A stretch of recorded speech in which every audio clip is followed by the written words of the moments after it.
Spoko.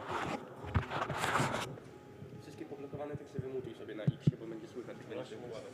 Słyszę, że dwójka jest podniesiona.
hasła.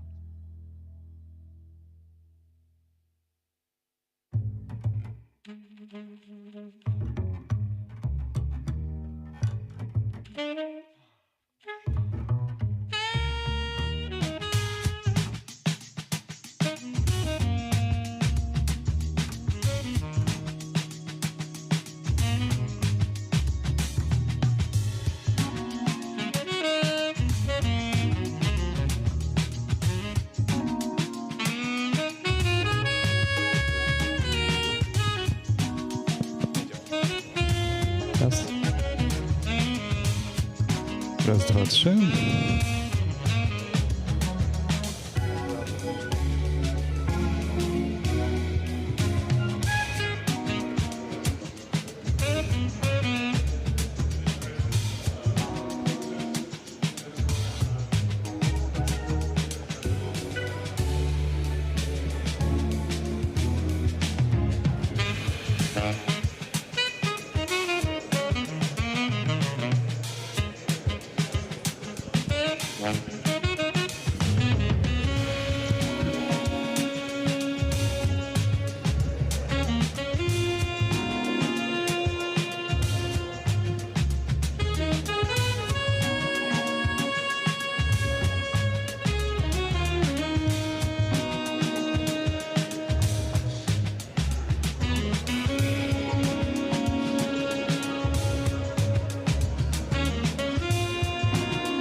Raz.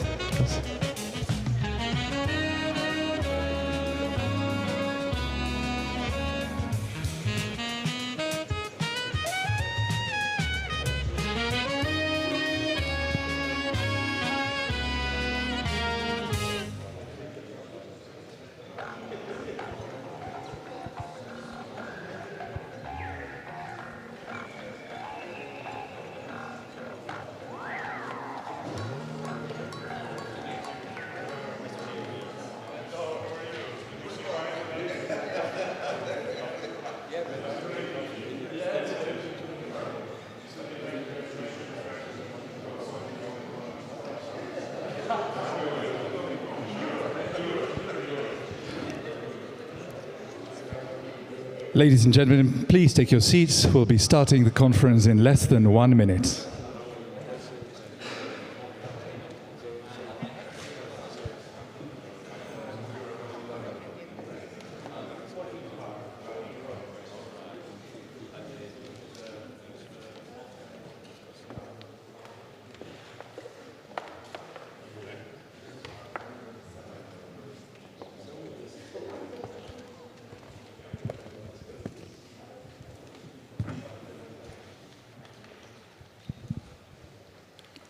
And a very good morning to you all. Welcome to the second day of our Progress Review Conference. Education is one of those few things that we all feel very passionately about. Mahatma Gandhi once said, "Live as if you were to die tomorrow. Learn as if you were to live forever." And every century, people talk about education and leave memorable statements behind. We can even go 25 centuries back to the golden age of Socrates, who said, "Education is kindling the fire, not filling the vessel," something that even 25 centuries later we tend to forget, don't we? Ladies and gentlemen, we'll start today with a special address by Professor Arkadiusz Adamczyk, Chairman of the Scientific Policy Committee. Professor Adamczyk should be with us online right now, live, joining us. Let's see, Professor. Dzień dobry. Dzień dobry. Witamy pana bardzo serdecznie i A very scena należy do warm pana. welcome to you, sir, and over to you. Szanowni Państwo, Ladies and gentlemen, jest mi bardzo miło powitać I'm Państwa. delighted to be able to welcome you, although I do think we have some technical glitches. W Państwa konferencji osobiście. I wish I could be there in Słyszymy person, pana, panie profesorze, but we proszę can mówić. hear you, Professor. Please go ahead.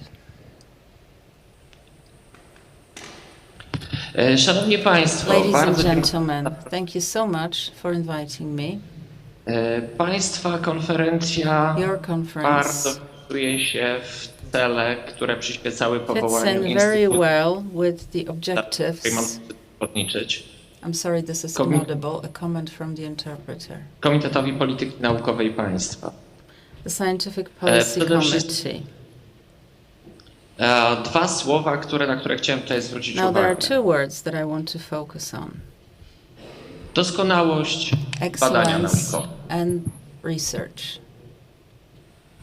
W większości Państwa na pewno znany jest Most of dokument you, I'm sure, podstawowa are polityka naukowa well państwa. familiar with a document. The name Jak- is inaudible.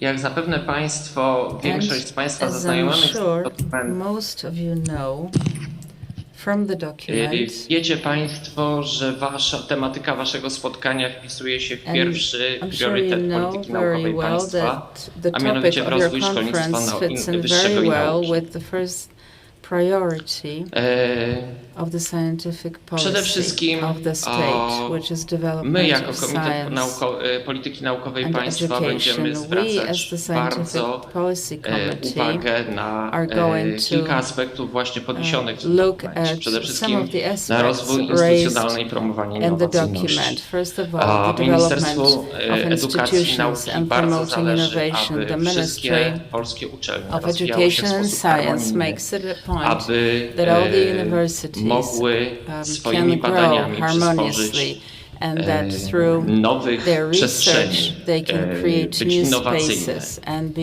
podnosić jakość innovative realizowanych badań. and improve Ale the przede wszystkim, quality of proszę Państwa, research. tutaj But first of all, ladies and z ust gentlemen, prowadzącego padły słowa what we've Mahatmy heard Gandiego. Ja from bym the prosił moderator were words of jeszcze Mahatma do Gandhi. czasów I think I sokratejskich, would like gdzie to go back to mówione Socrates' było w times, zaciszach greckich ogrodów, because iż in the quiet nauka to przede spaces of wszystkim great ludzie i księgi. gardens, they said that science Bardzo, is bardzo firstly w polityce naukowej education and państwa books. będziemy starali zwracać And uwagę in na the zasoby state's ludzkie. scientific policy, Zasoby we are ludzkie, going to focus on human ogólnie resources.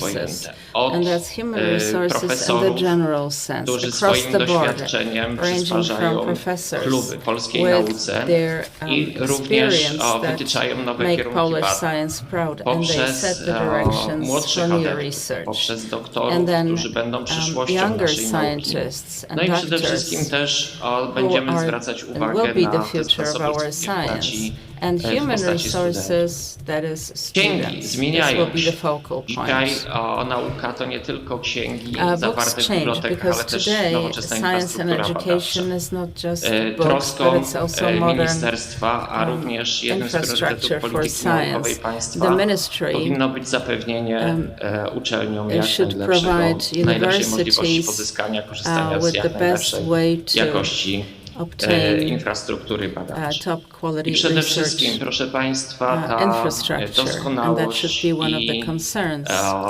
musi być the ukierunkowana government's na coś. policy. And excellence Przede has to have wszystkim a goal. uważamy jako We Komitet Polityki believe, Naukowej, as the iż Scientific kluczem Policy do Committee, osiągnięcia we believe that the key to sukcesu przez naukowców jest ścisła współpraca z otoczeniem scientific zewnętrznym. success is working very Ta closely with the współpraca external environment. Powinna być ukierunkowana That cooperation zarówno iść w kierunku ścisłej współpracy z naszym najbliższym otoczeniem. Państwo znajdują się w pięknym to have mieście really close Gdańsku. collaboration with the Tutaj immediate environment. The przede city you wszystkim are in is the beautiful największe city of możliwości tkwią Gdańsk. w And the wykorzystaniu biggest bliskości morza. opportunities there Inne have regiony to też do powinny with the odnaleźć swoją proximity to the specyfikę. sea. Other regions should also Współpraca z find otoczeniem and to nie tap tylko into otoczenie what's unique biznesowe, ale about przede them. wszystkim społeczne. Cooperation I temu też is not dedykowane just with są business, but it's i about dedykowanych jest ties szereg with the communities, programów and there are several programs the ministry Pozostałymi has that are priorytetami addressing polityki this. naukowej There państwa are other pozostają priorities oczywiście rola Polski w of rozwoju the globalnym. state's Zwracamy scientific uwagę na zasoby policy, naturalne i and środowisko, it's about na Poland's wykorzystywanie role technologii cyfrowych globally. w It's about the gospodarce i environment, społeczeństwie. about using digital technologies. Dużą troską economy. będziemy nasi What poprzednicy, którzy care sformułowali about, and also założenia the people polityki before us who naukowej defined państwa, the zwracają assumptions uwagę for the na state's rozwój scientific społeczny policy. i poprawę They've jakości życia. Nie zapominajmy również, że improving w the obrębie quality of polityki life naukowej as one państwa of the goals. Not muszą to be znaleźć się forgotten is tradycyjne the wartości, fact that tradycyjne there is wartości jak space for wspólnota traditional i kultura, values such as ale też community w dzisiejszych trudnych and czasach culture. nie możemy But in this day and zapomnieć o age, when obronności i times bezpieczeństwie are państwa. difficult, we cannot forget Dążąc about właśnie, the łącząc defense te dwie rzeczy, o capability których z of Państwem the state and dyskutujecie, o its doskonałości security. It's i o about bringing badaniach, together two things, te which is excellence and 7 research. priorytetów And this is what you are sformułowanych przez discussing. ustępujący We Komitet have Polityki identified Naukowej Państwa. seven priorities at the Chcielibyśmy Scientific my, Policy jako nowi Committee. And członkowie now nowo powołanego that the komitetu, previous aby były committee is rozwijane. handing it over to Życząc Państwu the udanej new dalszej części committee. obrad, We hope to be able to chciałbym, continue the priorities. I hope you'll be able to continue zapewnić, że Komitet Polityki with the Naukowej great work you're pilnie doing at your wsłuchuje się w conference. głos And can I just assure you that the Scientific Policy środowiska Committee naukowego is listening very i carefully Państwa to doświadczenia, the które scientific wypracowaliście już community's podczas voices and the poprzednich trzech experience konferencji, you've made na over pewno the previous three będą conferences też wzięte pod is uwagę w going to naszych be dalszych considered pracach. definitely Bardzo in przepraszam za our tutaj work. problemy Apologies techniczne. for the technical problems, Mam nadzieję, but I hope że that mimo wszystko byłem despite słyszalny. Życzę Państwu this, dalszych you were able dobrych to hear obrad me. And i mam nadzieję do zobaczenia na dalszych enjoy the konferencjach, rest of dalszych your inicjatywach conference, and I podejmowanych look przez forward Państwa. to meeting you again Dziękujemy when you bardzo, have panie profesorze. more Życzymy conferences dobrego dnia. initiatives. Thank you very much, Professor. Have a good day. Professor Arkadiusz Adamczyk, Chairman of the Professor Scientific Policy Arkadiusz Committee. Adamczyk. Ladies and gentlemen, the fact that both me and Professor decided to use two independent quotes from 25 centuries ago to talk about education is proof enough that the motto of Gdańsk University of Technology, which is "the past is wisdom and the future is a challenge," is also true enough. We're in for what I believe will be a very interesting discussion, and the moderator, the facilitator of this discussion should be with us by now. Let's see if we have already established the connection with Professor Simon Gaskell. Professor, can you hear us? I can hear you very well. Good morning. Good morning to you, sir. There's a significant promise in the title of this upcoming debate. I should say, integrating and consolidating Poland's research and higher education system, new insights. What is it you are hoping to achieve as the chair of this discussion along the lines of this topic? Well, it is indeed a stimulating topic, and I hope it will be. What we're discussing, I think, are quite fundamental issues, and we will hear, I think, some different approaches to these issues as we proceed with the discussion amongst the panel members, and also, I hope, with contributions from the audience. but I guess it's time now to welcome the panel members onto the stage. Precisely.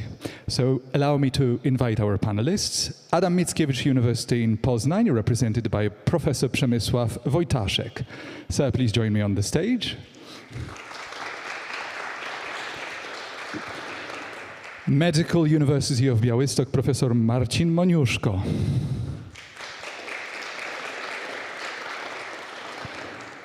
Gdańsk University of Technology, Professor Krzysztof Wilde.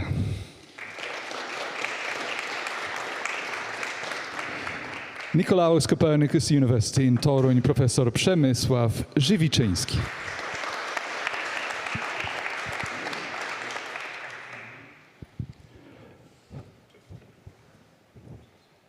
Gentlemen, the stage is yours.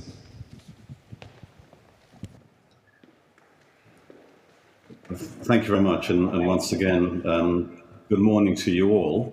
Let me begin with two apologies. The first is for not being with you in person. I'm afraid a family vacation, the dates were set some time before the dates of this conference. And I think you had to endure quite a large image of me on the screen, so there's a supplementary apology for that. But thank you for accommodating me online. My second apology is my appalling pronunciation of Polish names, which I'm now going to illustrate with adding my welcome to our four panelists in the order in which they appear in the program. We have Professor Przemysław Wojtaszek, who is Vice President for Research Projects and Doctoral Studies at the Adamczyk University. We have Professor Marcin Moniuszko, Vice Rector for Science and Development at the Medical University of Białystok. Third, we have our host, and thank you, sir, again for hosting this conference, Professor Krzysztof Wilde, who's Rector of Gdańsk University of Technology. And finally, we have Professor Przemysław Żywiczyński, which I think is probably my worst pronunciation yet, Chairman of the IDUB Coordination Team at the Nicholas Copernicus University in Turin. So welcome to you all. The format for this discussion session is the one with which you are now familiar. I will make a few opening remarks and then invite each of our panelists to elaborate on this topic over 5 or 6 minutes each. And then we will reflect within the panel on the particular points that have been raised in those presentations before opening the discussion. So I hope we see contributions, questions, and input from the remainder of colleagues in the body of the hall there. And I believe one of my fellow experts will assist in recognizing those who wish to make a contribution from the floor. Now, our topic this morning is, as our moderator indicated, a stimulating and sometimes controversial one: the integrating and consolidating of Poland's research and higher education system, new insights. Let me stress here that I think we are approaching this with an open mind. We need to consider both the benefits and the possible disadvantages of consolidation and integration. But let me first of all give an indication of reasons that I see may be in favor of integration and consolidation, both within and between institutions. And those reasons include, first of all, the enhanced opportunities for cross-disciplinary working. For example, in the field in which I used to work, systems biology, it was notable that some of the earliest conceptual contributions and most important conceptual contributions came from engineers, not biologists, because engineers understood feedback mechanisms, control loops, and so on. And that thinking from outside biology was certainly helpful. So we can consider, I think, more broadly, the enhanced opportunities for cross-disciplinary thinking and working. A second possible reason for integration and consolidation is the achievement of increased sustainability of areas of research strength. We might here get into a discussion of critical mass, a perhaps overused term and somewhat misused term in my view, but it speaks to the importance of developing for research areas a sustainability which would, for example, survive the loss of one or two key researchers. And I don't think critical mass has been achieved if that research area could not survive the loss of one or two key researchers. A third point, and I list it third because I think it should be least important of the three that I've listed, and that is the possibility of improved operational efficiency arising from economies of scale. But we should note, of course, the possibilities of diseconomies of scale in considering the opportunities there. So others will have views, I think, on the other possible advantages of integration and consolidation, but I list those three as being, in my view, of prime importance. Now, when we talk about integration and consolidation, we can, of course, be talking about those processes either within institutions or between institutions. And we will see, I hope, we'll hear discussed, I hope, this morning, examples of both. And we will also hear the possibility of integrations at the subject level rather than the institutional level. And it may be that joint activities between universities in well-defined areas can achieve some of the advantages of consolidation and integration that I posited a few moments ago. Now, if we look at the written submissions that you have all made as part of this third review process, then there is evident quite a variation in enthusiasm and commitment to consolidation and integration, particularly when we are speaking about those processes between institutions.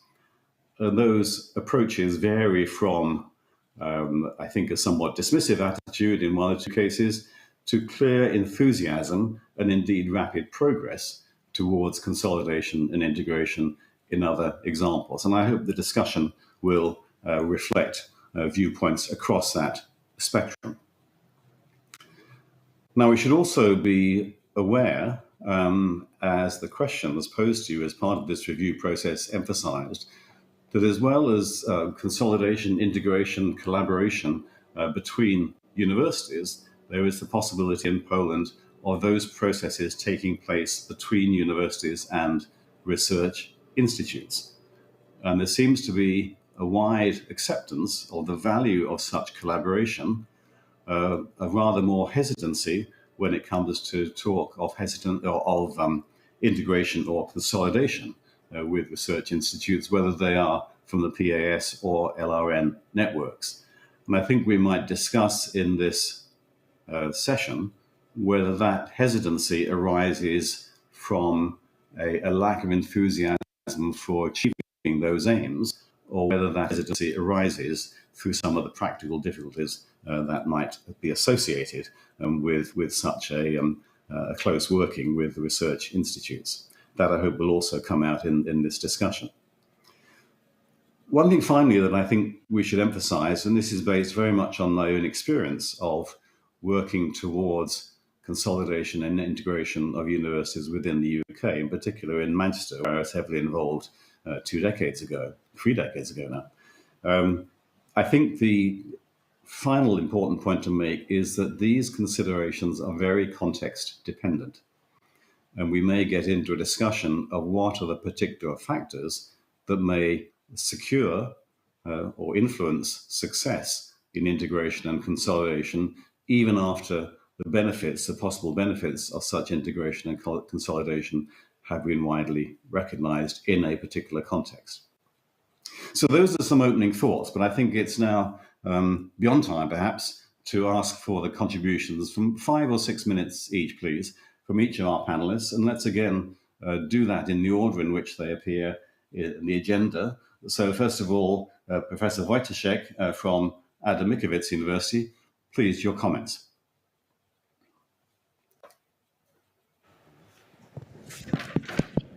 Okay.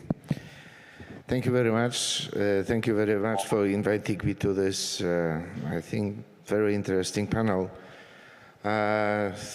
During the preparation in the questionnaire, there were 3 questions or 3 levels of considerations, so let's say consolidation at the level of the university, consolidation or integration or collaboration with the research institutes in Poland, and finally the, let's say, higher level, for example, European level. So we'll make a little bit like a circle from the first session yesterday, discussing European universities, and probably we will also finish today with discussion of consortia called European universities.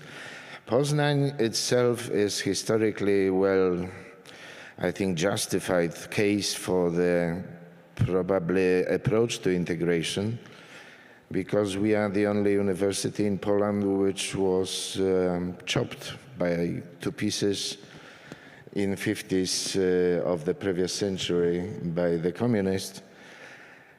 So this is something, let's call it, more or less natural for us to think that we should go back to the classical university with agricultural faculties, medical faculties, and so on and so on. However, because there are something like 50, 60 years of the history of functioning as a separate units, it again is something which is not very easy to approach. There are clear technical examples of how we can function together. There are clear research and educational examples that we can collaborate together and that we can carry out study programs together. The most complicated example, I think, is the neurobiology run by 4 universities in Poznań, or faculties of the 4 universities in Poznań: the Medical University, Physical Education University, Life Sciences, and Adam Mickiewicz University. So this is the most, let's call it, complicated, but also diverse or diversified example of such collaboration. But when it comes to institutional one, there are some other examples which needs, or some other cases which needs to be considered. Now we are at the level of, let's say, officially starting the process with the letter of intent signed by rectors of all public universities in Poznań. We have 8 public universities in Poznań, and the letter of intent was signed in October 2021. We have a Council for Integration formed, and this is functioning under the supervision of the Conference of Rectors of Poznań Universities. So we are at the stage of, or let's call it, analytical stage. Then this analytical stage was basically completed with all the SWOT analysis and all the other possible analysis done, but the decision of the rectors was that we will wait for the results of evaluation. I will not comment on evaluation. Maybe the only one. As you all know, more than 50% of all universities or all units evaluated made an appeal, so we'll wait for the next several months to clarify this situation, and then again it will be a time to look further into the possibilities for integration at the formal level. The research collaboration, teaching collaborations, they are all going more or less properly. There are some examples. We've been asked yesterday to say what we are not doing. And this is one of the examples what we are not doing. About 10 years ago, there was a period in Polish history that it was possible to create, let's say, large research centers in big cities of Poland. 2 centers of such quality were created in Poznań. Both of them, one of them was the collaboration of 4 universities. The other one was a collaboration of 5 universities, 5 institutes of Polish Academy of Sciences, and the city of Poznań. But the final output 10 years later is that both research centers are at the university. And we are running them basically as a university as such. So we will see what will happen in next years. The work is still ongoing. I am, let's say, optimistic to some extent that it will be possible to progress with this integration further. Although still I think that previous law was more favorable or creating more favorable conditions for integration than the present one. The second level, integration or collaboration with Polish Academy of Sciences or research institutes, is a completely separate area. I think that the research collaboration is something which is more or less natural. At the level of individual groups, at the level of individual researchers. And this is something also extremely well visible with respect to in Poznań. This is, I think that the most important player is part of Institute of Bioorganic Chemistry, and this is Poznań's Supercomputing and Networking Center, which is basically our Polish gate to the west of the Europe. And the use of the supercomputing center is something which is the most important thing for all the universities, all the institutes. So this is very natural, and also research collaboration. However, when we are thinking about any further steps, I remember that we had a few examples or few attempts to create more institutional or structural integration with the institutes, and it proved to be impossible. Mainly because the institutes wanted to keep all the privileges without taking new ones, to new responsibilities, for example, teaching or any kind of such activity. So this is a little bit difficult. And again, under present law, it's very difficult. I think that the situation with the Institutes of Polish Academy of Sciences needs to be much better clarified at the level of national law regulations. And this is especially, I would say that when the Act 2.0 was created, there was, let's say, reflections that the Polish Academy of Sciences should function, as an example was given Max Planck Society. If we will take the German example, then the position of Institutes of Polish Academy of Sciences would be completely different than it is now in Poland. We had much more positive examples also with the collaboration with the Łukasiewicz network. They are very keen to collaborate, and I hope that at least this collaboration will also start as a research one, but maybe later will also bring a little bit more consolidation. And finally, there is this third level. As majority of the universities here present in this audience, we are, as Adam Mickiewicz University, a part of EPICUR Consortium, European universities. It was created as a consortium of 8 units. We have now added the new one. This is from Denmark, and probably within the next few months there will be a next participant of our consortium somewhere from the southern part of Central Europe. And this is, I think, at least at the moment when we are looking at the higher level of collaboration, consolidation or integration, very positive example. I will say about 2 examples. The first one is something which is not related directly to Epicur. Pierwszy z nich nie jest bezpośrednio związany z Epikurem, natomiast jest to coś. Also EDUB money to strengthen the institutional collaboration, but at a lower level than the whole university. So this is basically the level of research groups, all the level of the faculties. Two examples which came into my mind is that in last year there was a group formed from all the universities or all the countries dealing with the polar issues, especially with Arctics, in this case not Antarctics but Arctics, and they are forming kind of legal entity to have also the possibilities to apply for money. So we are supporting the participation of our research groups in this consortium, also using EDUB money. The second example is European Plant Science Organization. The organization or legal entity formed something like 20 years ago, which is a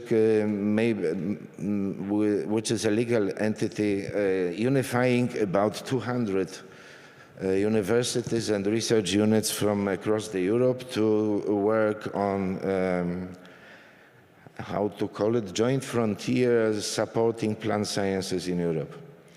And this is the activity which is quite successful. We are still having activities directed at plant sciences in the European programs. So we are quite satisfied with them, and we are also supporting the participation of Faculty of Biology in such activities. With Epicure, we are trying to find the synergies between the Epicure functioning as or starting as a teaching university, but we are also trying to find synergies and possibilities to use EDUB money to create a little bit more of research integration. And I think that we are now also quite successful with introducing research-based learning, master labs, as we call it, and other examples of research-oriented teaching into the programs which are created under the Epicure umbrella. The other example is the ongoing project called Epicure Research, and also the recent one, I think this was awarded about 2 weeks ago, when there is a horizontal action allowing to create consortia from universities, from various European universities, and we are participating in such a consortium with the main aim to create a kind of, let's say, marketplace for the research project information, research group exchange, and all the other possibilities to concentrate, elaborate, and integrate research, not only within one European university, but also between European universities. And this is one of the positions which we also have with the EDUB program, the strategic alliances. So the funding from EDUB is also treated as the Epicure Consortium is treated as our major strategic alliance, and also allowing us to introduce research into this alliance and building on that. So thank you for a moment.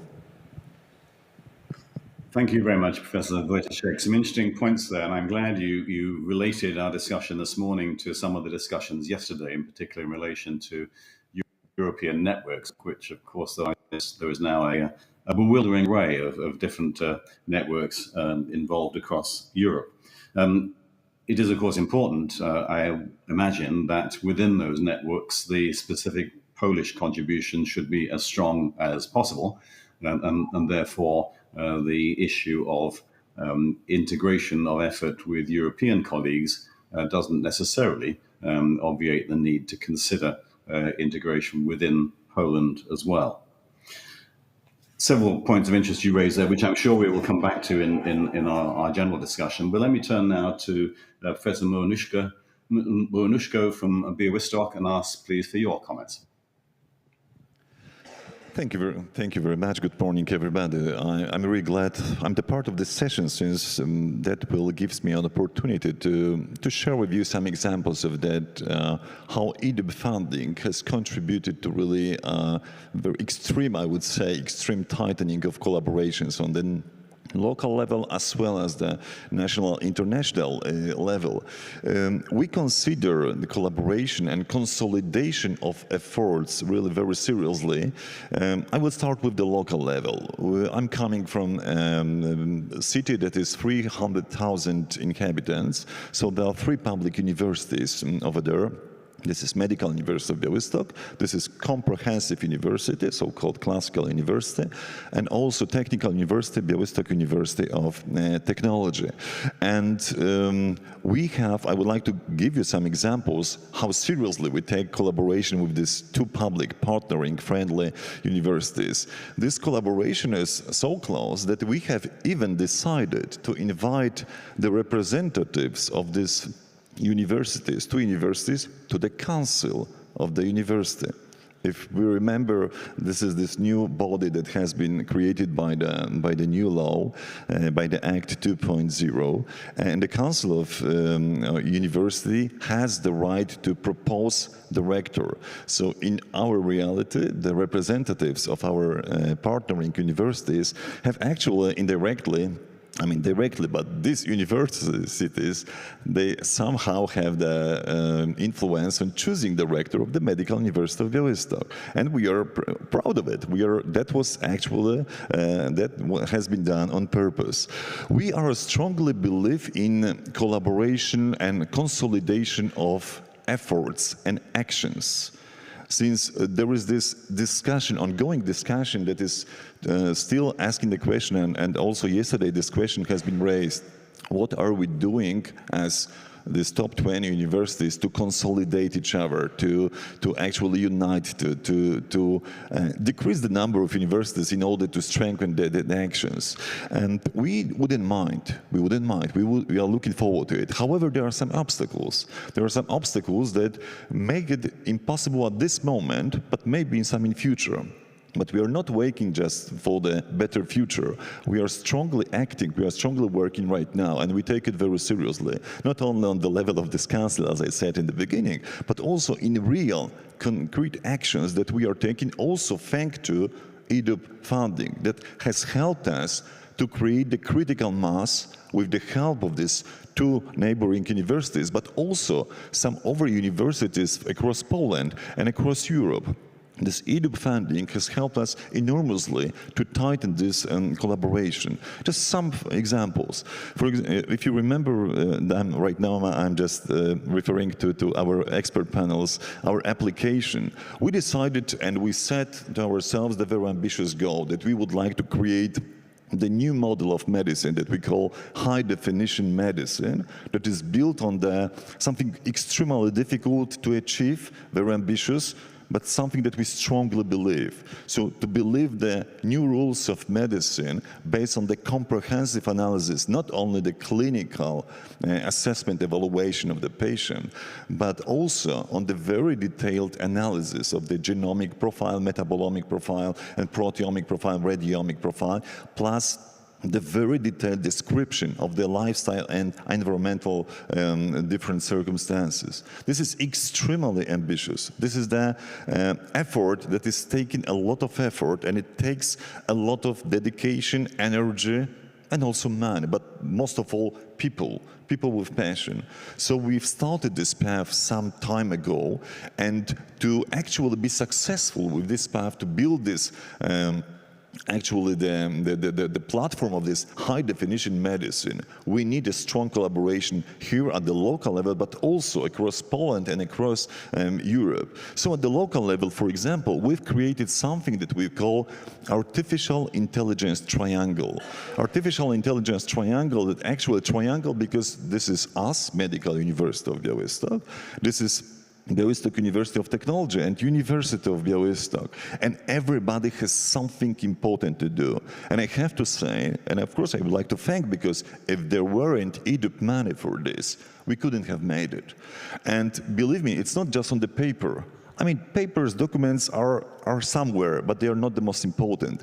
We are meeting each other, like more than 100 people are meeting every week, every Wednesday at 2 p.m., discussing the stuff, discussing all the barriers, because there are plenty of barriers on the way to achieve the stuff. What are we talking about? Since we are building the databases that is based on the very detailed clinical evaluation, but also genomic data and so on, to actually put this data together, to put these efforts together, it's something enormous. This is why, like 10 years ago, I was surprised why people are not doing on every possible place that is possible. Now I understand, because it's extremely difficult. It's not about that there is a lack of skilled experts in different places. No, it's not about this. It's about difficulties in integration of efforts. It's about difficulties in finding the common language. For this artificial intelligence triangle, we have the unofficial patron. This is Dr. Ludwig Zamenhof, the creator of the first, maybe not the first, but maybe the most famous synthetic auxiliary language called Esperanto. He was born in Białystok. Białystok in 19th century, in 20th century, before Holocaust, was a very multi-ethnic city with the huge Jewish population. He himself was Polish Jew, and Russians, Poles, Germans, and so on and so on. So his idea was to create the language, the new language that will allow people to understand each other. And that's what we're doing in this. There is, as we know each other here, there is different language that doctors, physicians are speaking, and different language that, for example, computer specialists, informaticians are speaking. In majority of cases, we do not understand each other.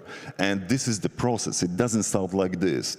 We've started this process, and we are grateful to EDU Funding because we are working together. We've built this critical mass that allows us to actually put our efforts, our experience, clinical experience, our experience in genomic analysis with these great computational skills and efforts of our friends from the university, and mostly from Białystok University of Technology.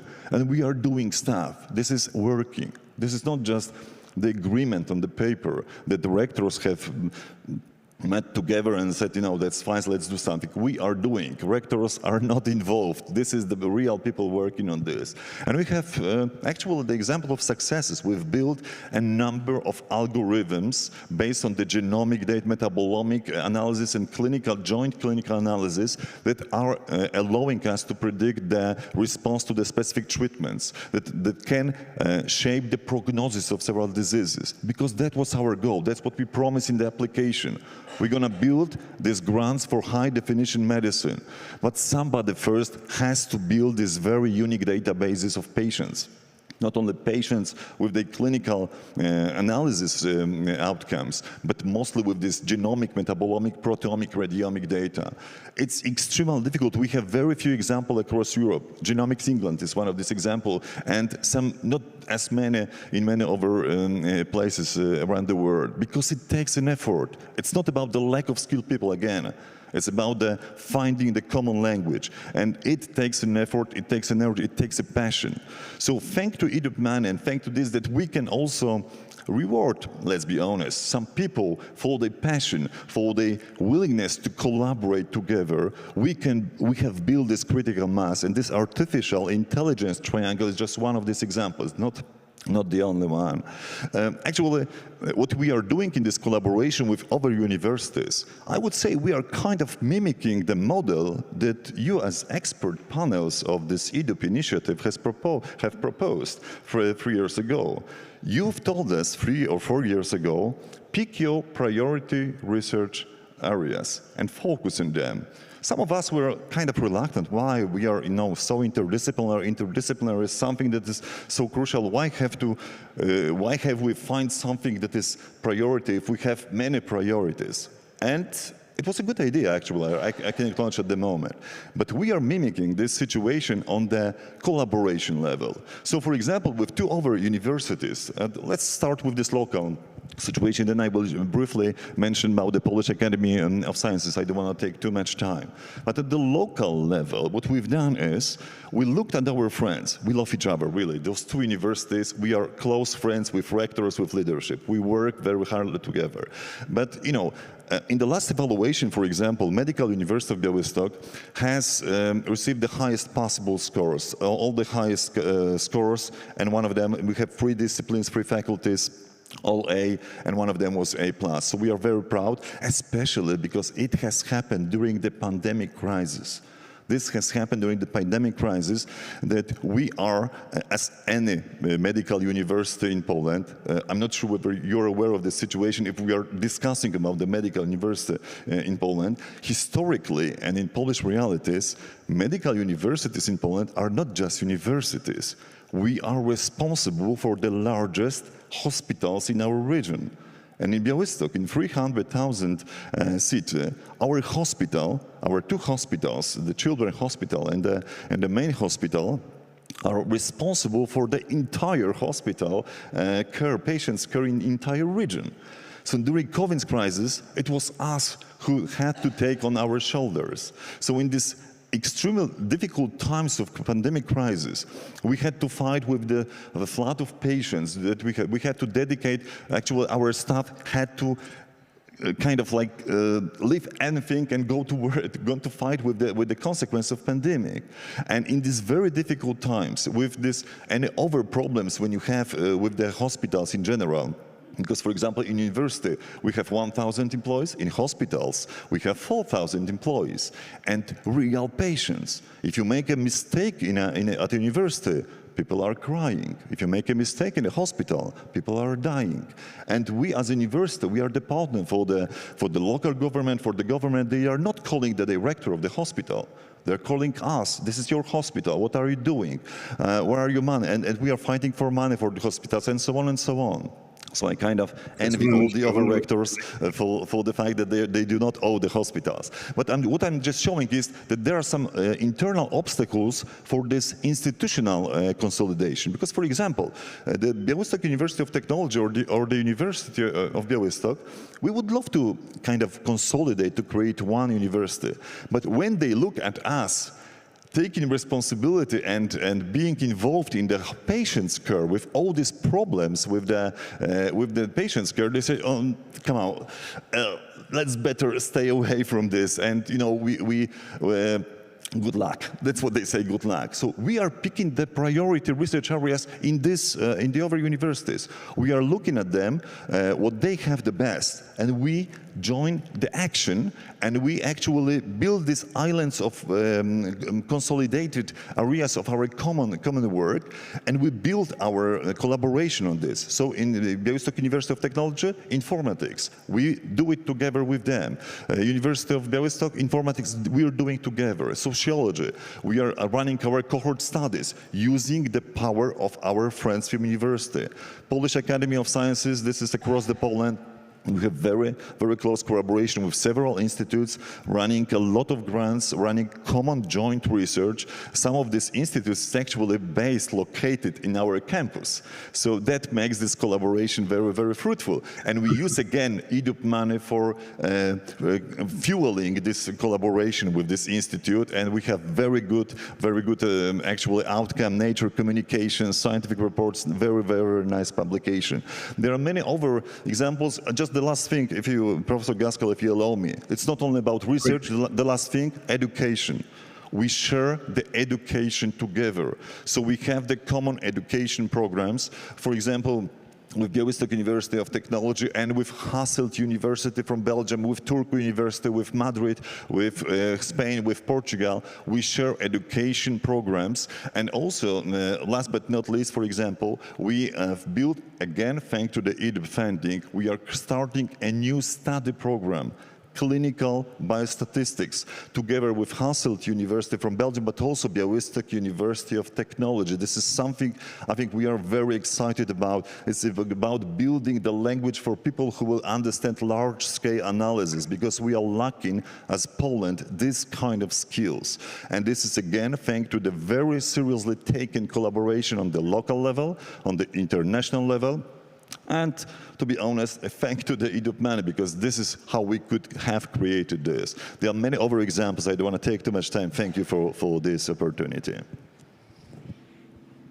Thank you very much.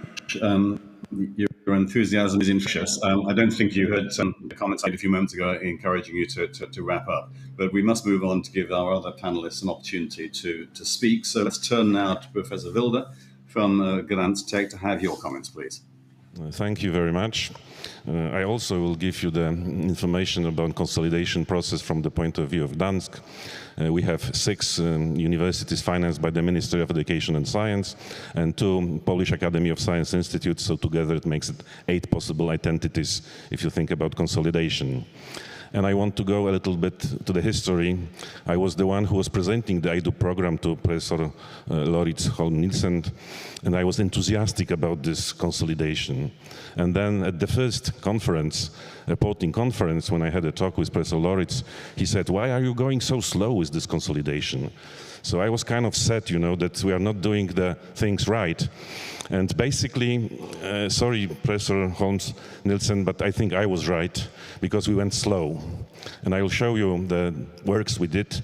But before that, there is a question, who and when we should do the consolidation. And I believe that those American examples are important. And this is the size of the university measured by the number of students. And it used to be the level of about 60,000 students to be the optimal one. When you have the institution that is powerful enough, that have enough money to invest and also have the influence on the society. Now the digital management maybe pushed this number a little bit higher, maybe 80,000.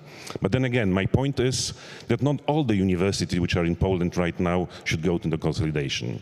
But the smaller one, it's worth to think about consolidation. The main reason is taking a look at the Gdańsk. There are 3 biggest universities. This is University of Gdańsk, the comprehensive university, Medical University of Gdańsk, and the Politechnika Gdańska, Technical University of Gdańsk. So those 3 together, this is about 45,000 students. And as a separate activity in trying to promote internationally, actually we have no chance. And having one university, this gives us a possibility to be really visible in terms of the science and education international market. And the choice we made was definitely, this is good for us. For example, we ordered the expertise to the Shanghai list to ask them what will happen if you count these 3 universities together. If it's separately, Gdańsk Tech is between 800, 900 level of the Shanghai list. Medical University of Gdańsk cannot apply because it's narrowly specified and it's difficult for them to enter the process. And University of Gdańsk is not in Shanghai list. So adding those 2 activities without even doing any engineering of those data. So straight adding pushes us from 800, 900 to 566. So we jump several positions only because of the effect of size. So the answer, if it's worthwhile try to consolidate, I think the answer is very simple. Of course, yes. And I am, Professor Holm-Nielsen, I'm still the fan of doing the consolidation. The question is how to do it. And please remember, there's no money in the process. There's nothing there. So without money, actually doing this is almost impossible. As my colleague said, there are so many obstacles that have to be overcome that it's really very, very difficult. So you don't have money, the first thing you have to convince people that this idea will be beneficial for them. So in 2020, we got the alliance that it called Fahrenheit Universities, and this is the official legal identity that allows you to act in the name of those 2 universities. We got the money from the ministry for helping to deal with the process. We took 21 teams to think about barriers and to find out the path, what we can do. On September 21, important thing, you might laugh, but there was a strong discussion about logo, about the visual representation of the potential ITT, which is called Fahrenheit University. So we decided what logo should look like, how we should promote the mark, how we should market our new element. So it's 21. Then there was the first workshops for doctoral students, for workers, for teachers by external firm from England to tell, to show, express what are the drawbacks, what are the benefits of doing this. Then we got the money also from the Metropolitan Gdańsk Sopot Alliance. Finally, after the, oh, wait a minute, one more thing, which is, I believe, very important. We have the international team for the 3x3 basketball team. So we managed to put the 3x3 basket league to the international competition, and they did quite well at this competition. And so on, so on. Maybe I will skip a few things. Then we had the 3 debates. In each university, there was always debate about the consolidation process. What should be done, in which way? Then, well, maybe jump further. Okay, March 22, after a year and a half of hard work finding how and what to do, we had a kind of large event in the center of Gdańsk, and it was establishing of the community of Fahrenheit universities.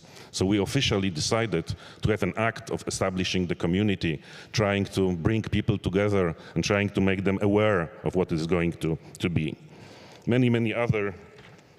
Many other things. Oh, in May 22, we managed to put a tram with a logo of Fahrenheit University that it's driving around the city and promoting within the citizens of Gdańsk the idea.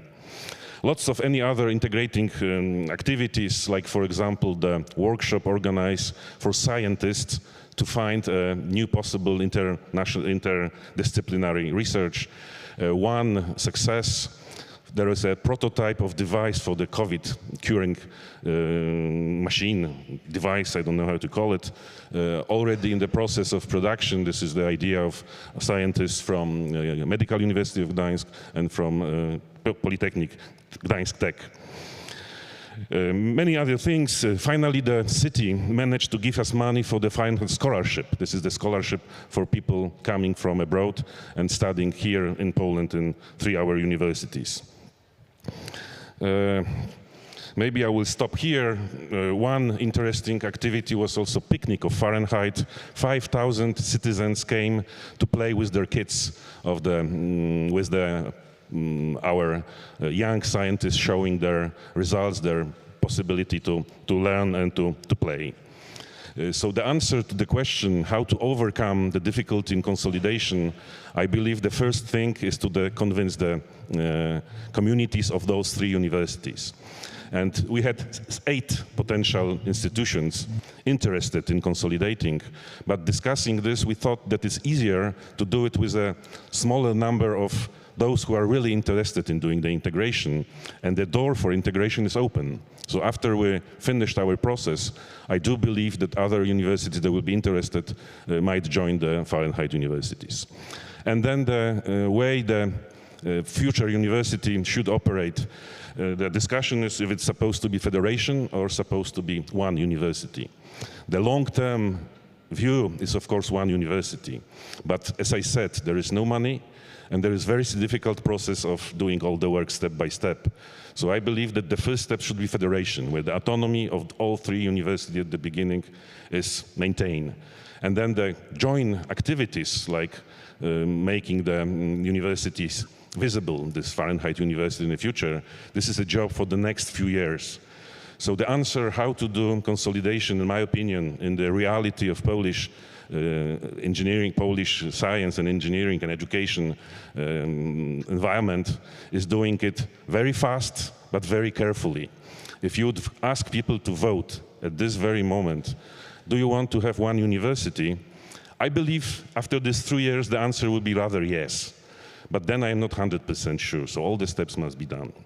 May I talk not directly about the question I was asked, like some of us at this conference? So not talking precisely about consolidation, I just want to say that we are entering the Enhanced Alliance. This is the leader is the TU Berlin. There is ETH Zurich also now. Delft University is coming to this alliance. And many other top technical universities. But one thing I want to stress, we won't be there if not invitation from the Politechnika Warszawska, Technical University of Warsaw. I see the Rector Adam here. Please pass my thanks again to Professor Zaremba for inviting to this excellent, exquisite European university. This is other part of consolidation. It will take a long time that those universities, European universities, will be really effective and competitive in the world. But then again, we have to start in some way.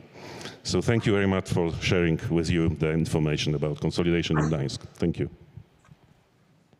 Thank you very much, Professor Wilde. I had a colleague once in my own scientific field who used to say that he never let a title get in the way of what he really wanted to say. So I think you're quite it's quite reasonable to make some additional comments there. And thank you for those reflections on the specifics in Gdańsk. I have to say I agree with a lot of what you said based on my experience. These processes of integration have to be deliberate with maintained momentum, but it is important to carry the communities with you. And it may be that we want to come back to this, and you might want to reflect on the extent to which the process in Gdańsk is seen as a genuine coming together of partners, in other words, a merger, and not, as sometimes can be the case, a process seen as a takeover of one university by another. And that, if that latter impression is given, then in my experience, it's unlikely to be a success. But thank you for those comments. We turn now to our fourth panelist from Nicholas Copernicus University, Professor Zhuwishinsky. Over to you, sir. Thank you very much. Thank you. I'd like to thank the co-panelists. I'm not sure how much time I have now, but still I'd like to start with a general remark and then confine myself to a few facts. So the general strategic objective behind EDUP is becoming a research-intensive university. And as we see it, it is going away from an institution that is primarily concerned with giving credentials to an institution that is focused on research and integrating education into research activities. And when we look how different EDUP groups are organized, starting with centers of excellence, emerging fields, also very small research groups, and which together brought over 1/4 of our staff at our university. The organizing principle of those groups are research problems that, and not affiliation to a particular discipline or department or an academic tribe, to use the well-known metaphor. And we see that this approach is beneficial, and we see it in sort of data about publications, like we had over 1/3 increase in high indexed papers published in high impact factor journals. It impacted citations as well. But in our case, this approach was very beneficial in the fragile area of interaction or cooperation between the two campuses. Like Toruń has 2 campuses in 2 cities, and in fact it is a merger of 2 universities, Nicholas Copernicus University and the Medical University in Bydgoszcz. And we've had this institutional integration. We've completed it some time ago, but still this interaction is susceptible to many pressures, for example, coming from local governments. And the experience that EDUP gave, that is different groups from these 2 campuses, I can give probably the 2 best examples of this interaction, that is the Personalized Medicine Center of Excellence and the new emerging field, One Health, that have brought together people from various medical faculties in the Bydgoszcz campus and people from life science and physical science faculties in the Toruń campus, sort of show that this grassroots collaboration is a way to go, and that is actually beneficial in scientific, in research terms. Of course, in order for this strategic goal to be achieved, within university integration, which is an issue, at least in our case, is not enough. So we have to strengthen our bonds with external partners. We seek, as other universities do, we seek strategic alliances. So our European University Alliance is Young Universities for the Future of Europe, which is a consortium consisting of 22 universities, young or relatively young. This is an educationally oriented consortium, as many of these are, but we also use it for educationally oriented research, educationally oriented, so to speak. So, for example, next year we are going to launch postdoc exchange, so we'll be able to send over 50 young researchers to the affiliated universities where they will work for the period of 36 months. Locally, we have become a hub of research and education, and I think a good example of that is the foundation of Center for Veterinary Medicine, which we founded at NCU in collaboration with Kazimierz Wielki University and Bydgoszcz University of Science and Technology. And now this center provides a comprehensive study program, but also functions as a sizable research center. And we try to use this experience in other joint ventures, a kind of probing the ground that, for example, moving towards a federation would be a feasible action to take. Perhaps I'd like to offer a few thoughts in relating it to the problem of consolidation on education, that is involving students and doctoral students into research activities. And of course, there are many things that we as EDUP universities have to do, such as involving students and doctoral students in centers of excellence, emerging fields that we stress a lot, and variety of programs for academic career development. But I'd like to mention two initiatives or two programs that we've kind of worked out with our UFA partners. And one of them is a postgraduate course in cognitive science, which is taught in English, and it's funded by EDUP, and it's carried out with our UFA partners. And it is based on the idea of combining studying and research. So students select labs at different universities when they sort of get assimilated into the lab culture, when they learn new methods, when they have access to equipment and people around who can help them. And there's also a similarly designed program that we'll be launching in urban studies, which will also have this intensive international exposure, as different courses will be taken at the affiliated universities, both on-site and online.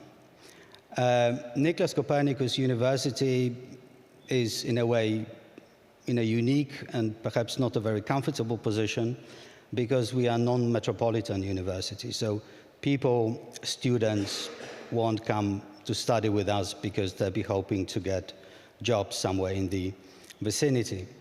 So the way we want to go is to increase our research potential, to produce frontier research, and this is something that we can do only with our external partners and regional partners, and that make it available to students. And in this way, or to the degree that we'll be able to do that, this strategic goal of becoming a research-intensive university will be realized. Thank you. Thank you very much. again, some very interesting points. I think it's been fascinating to hear the different perspectives, some quite different perspectives from the four universities. I think the ministry will and should be pleased to hear the extent to which you attribute progress made in different ways of considering consolidation and integration. The progress has been made, by your account, through the financial help given through the IDU program, and I think that should be encouraging to the ministry. We now have a few minutes to consider amongst the panel some points raised, and I'd particularly like to ask Professor Wojciech from AMU what his reaction was to the experience in Gdańsk. You mentioned, for example, that there were, in your view, impediments to closer integration presented by the current law. I didn't hear that from Professor Wilde from Gdańsk. So I wonder whether you could perhaps elaborate on that and ask whether you think there are greater possibilities for AMU based in part perhaps on the Gdańsk experience. Professor Wojciech. I think that I'm not sure if I understood your question properly, but I think that the issue that you are asking is the trouble that we've got 8 public universities in Poznań of different sizes, and the process of integration is not only let's say the legal one or the formal one, but also how Professor Wilde said, creation of the community. And the creation of the community is, I would say, much easier when the partners are more or less of the same size. In Poznań, we have a situation that we are the largest part. We've got about 100,000 students in Poznań, and the AMU is about 40,000. So 40% of all the population, only of students speaking, these are our students. So this is one of the points which is clearly visible just from the beginning of any discussions. So the major part of the discussion is usually going into convincing other universities that we are not eating them, that we want to collaborate, or I would look at the process larger from the historical perspective. 3 of other universities were created as faculties taken out from the university. Polytechnic or Poznań Tech is a separate history, and the Economy University is also a separate history. And then we've got 3 small public universities related to art and so these are a little bit, let's say, independent in their opinion. So these are considerations which are present just from the beginning, and I think these will be also the most important and most visible also how to convince other universities that there will be not a, let's say, unidirectional process. Thank you. I think that those are important points, and I suppose relate to the point that I was making, that in these processes it's important that the process should be seen as one of merger rather than takeover, so that the quantitatively minor partners do not feel they are completely losing their identity. But there should be ways of doing that. Professor Wilde, do you have any advice for Poznań in this respect? I mean, the discussion about if the number of institutions or their size is that important, of course, yes. But then again, the most successful, in my opinion, merger, Paris-Saclay French University, now I believe 13 in the Shanghai list. I think they merged in the very combination. Yes, they are very big university, they are small, they are institution scientific. So maybe not is the question of size, but the thing most important is that the institution must be convinced that they benefit. So it cannot be take over, as Mr. Chairman said. This is the basic idea. So that's why we put so much energy for those almost 3 years to building the, to building the people's idea that this is something that they want to have. Maybe, again, this is not a joke, but we just opened Fahrenheit High School. So this is High School of Fahrenheit for 3 of our universities. And next 3 months we will open a kindergarten. But because Fahrenheit kindergarten for the universities, people basically, right? And I am thinking that this is the investment in the future. Maybe our process will go so slow that those kids and those high school students, they will come here and then say, okay, Fahrenheit is a good idea. Yes. So taking over absolutely wrong direction. People must be convinced, and most of the majority of the societies of those universities must be convinced that this is beneficial. I absolutely agree with this. But there was also one more point. Remember about the amount of money which French government gave to this integration in Paris. I'm not familiar with the numbers, but I believe that the Paris-Saclay for the consolidation got more money that we have in all our system for education, for all our 174 universities that we have in Poland. So that's the scale. Yes, true. Could I have a follow-up question? So. Because we've had this experience of merging 2 universities, which was an arduous and difficult process, and some people still are not certain whether it was a good decision. So when do you think you'll be ready, that this is where we want to do it?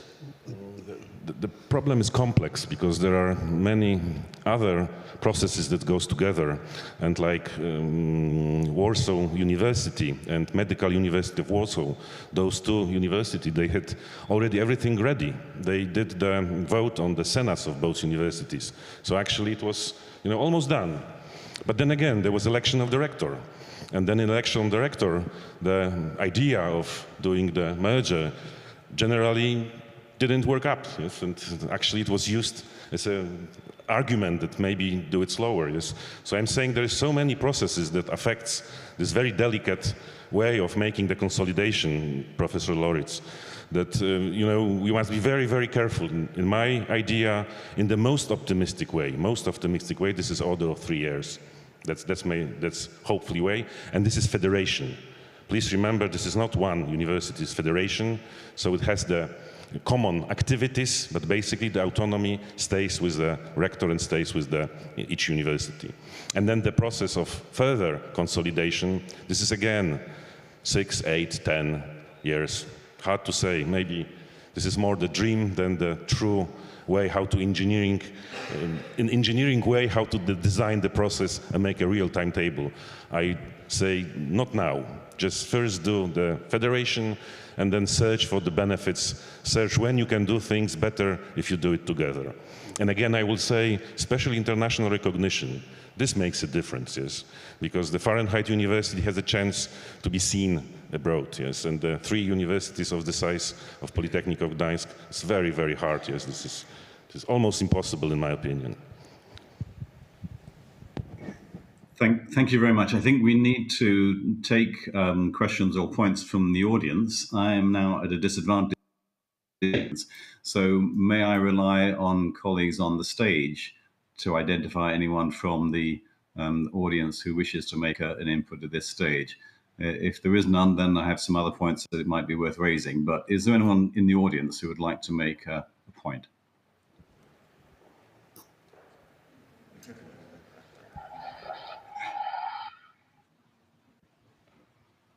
Would one of you identify one of the members of the audience to make their point? Is the microphone here working? Simon, we have a member of the board, the local board, professor from Technical University of or Polytechnical University of Torino, who would like to ask a question. Do we have? Please go ahead. Thank you very much. Well, first of all, thank you for inviting us here at this very interesting conference. giving us a picture of this important initiative. My question is the following.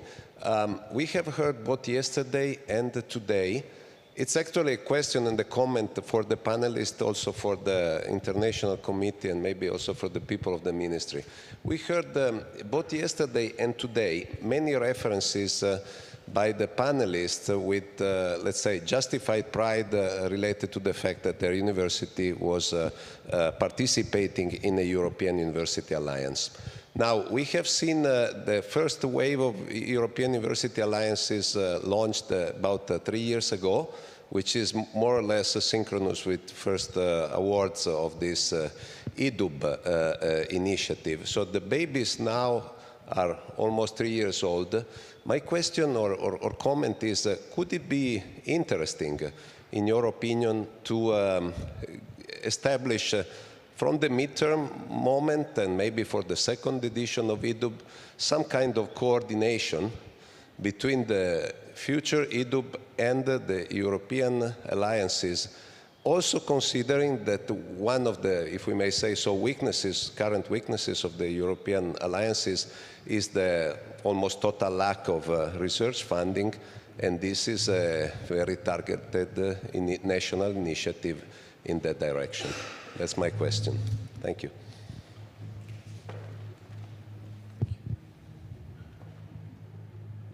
Thank you very much. I think a very important point, and I think it speaks to a general point that we must all remember, and that is, of course, the purpose of the EDU program is to increase the international impact of Polish universities in research, and that will be reflected as well as facilitated in part by the joining of alliances.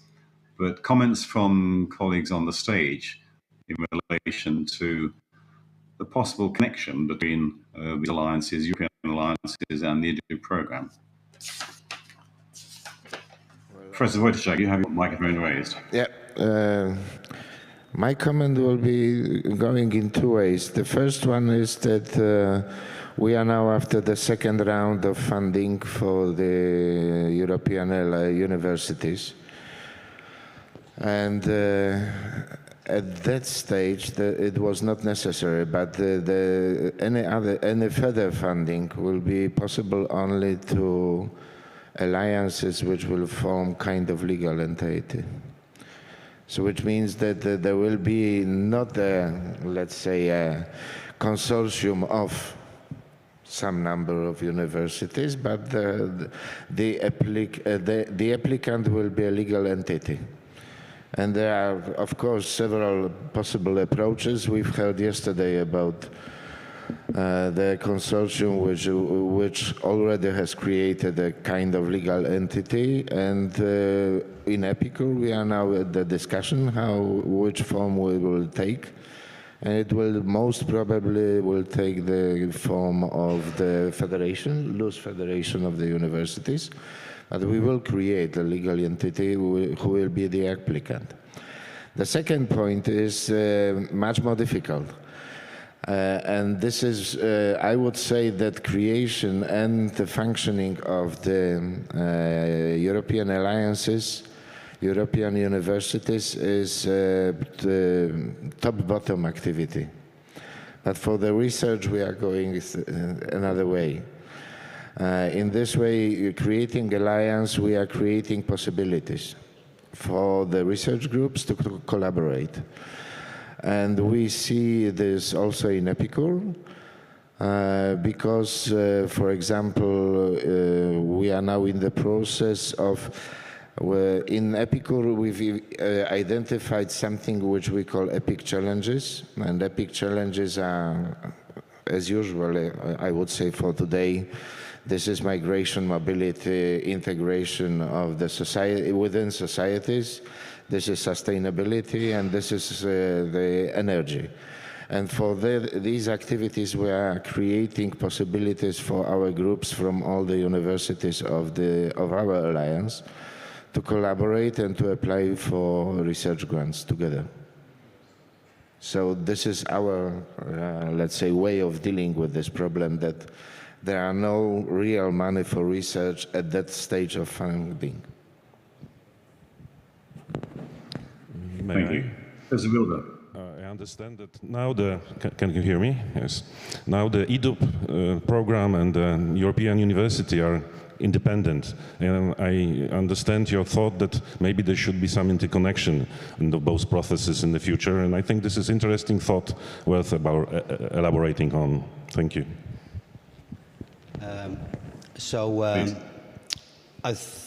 We like our alliance. It's called UFA, but as you say, the problem is, even if it's very promising, even if you have interesting partners, there's little money for research. So we actually kind of bottom up started using UFA initiatives as a kind of and give them a little bit funding from EDU programs. So like the two educational initiatives that I told you about, they are actually under the auspices of centers of excellence. And they kind of coexist also with research groups that received funding from the EDUP program. So there seems to be interaction, but the situation with the alliances, as you say, is problematic, because sometimes it's kind of difficult to separate. If you have postdoc mobility, it is so tightly related to research. So in this way, we try to integrate these two programs, with UFA giving us mobility possibilities, and with EDU program giving us money, for example, to make to use those mobilities for research. Thank you. Ladies and gentlemen, we still have some time. May I ask a perhaps provocative question of you all in relation to the European networks?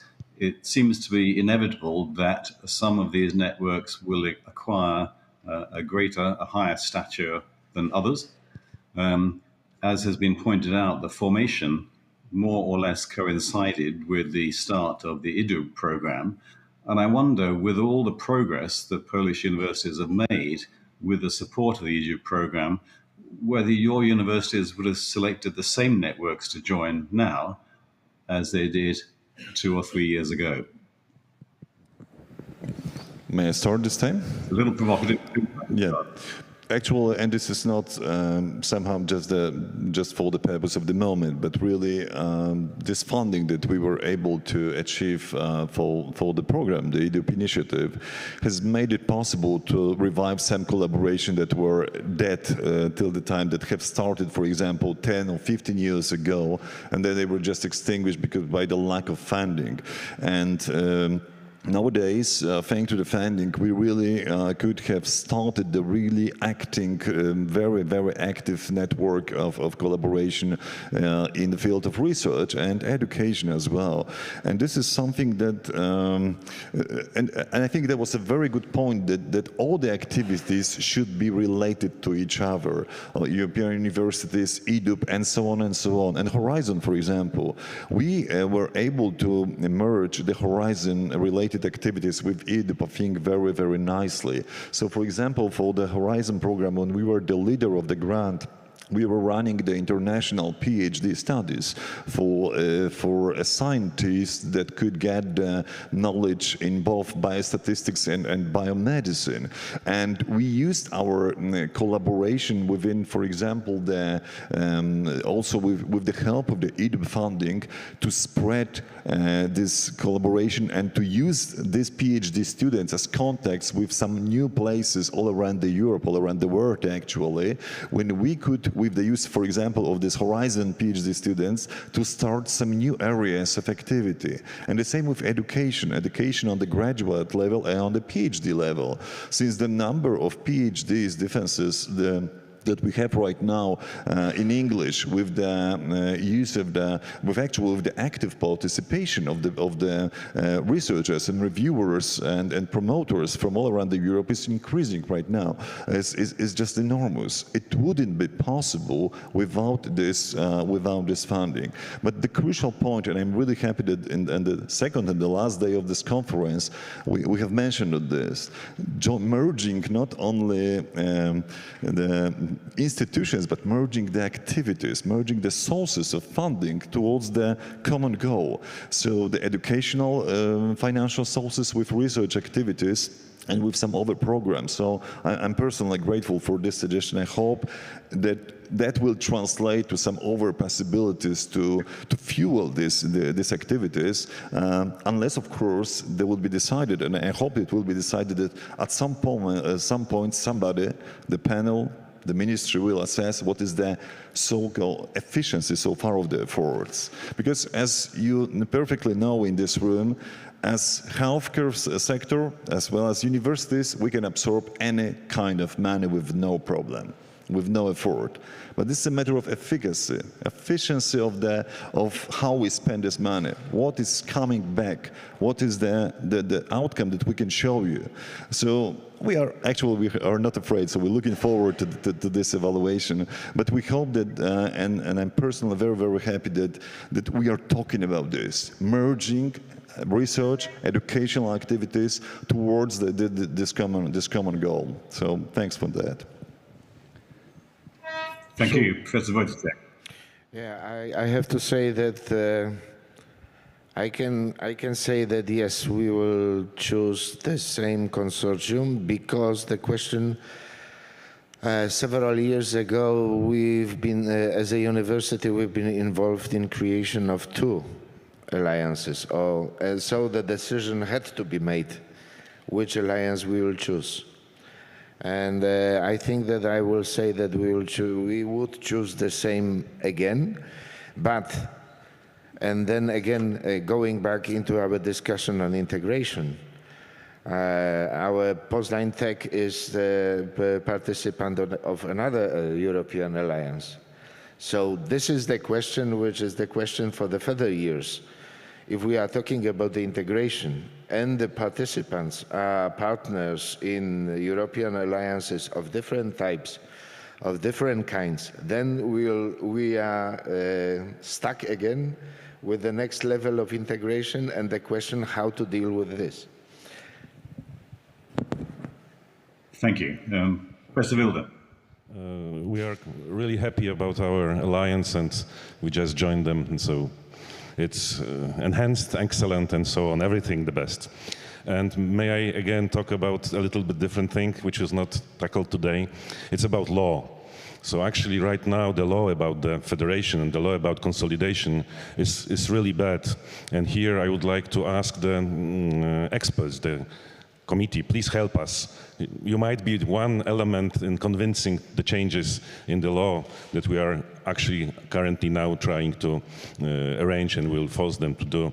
I mean, we have to address the law before we can effectively do the federation of the universities. And this law will be helpful, I believe, for not only us here sitting, but maybe other universities, not necessarily from EDU program, who are also interested in merging. Thank you. Thank you. Professor Giuvicenzi, I think you had a comment to make. Okay, so very briefly, our decision to make to join this particular alliance was an educated decision. So these are universities, of course, that are different in terms of the geographical location and other things, but they are of similar size.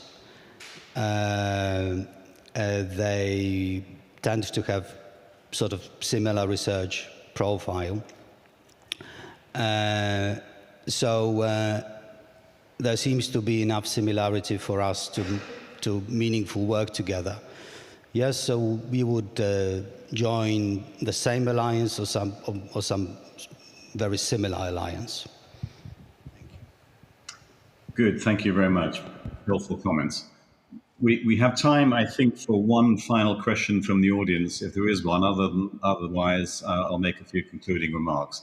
Do we have any other urgent contribution from the audience? Yes, absolutely, sir. Please, go ahead.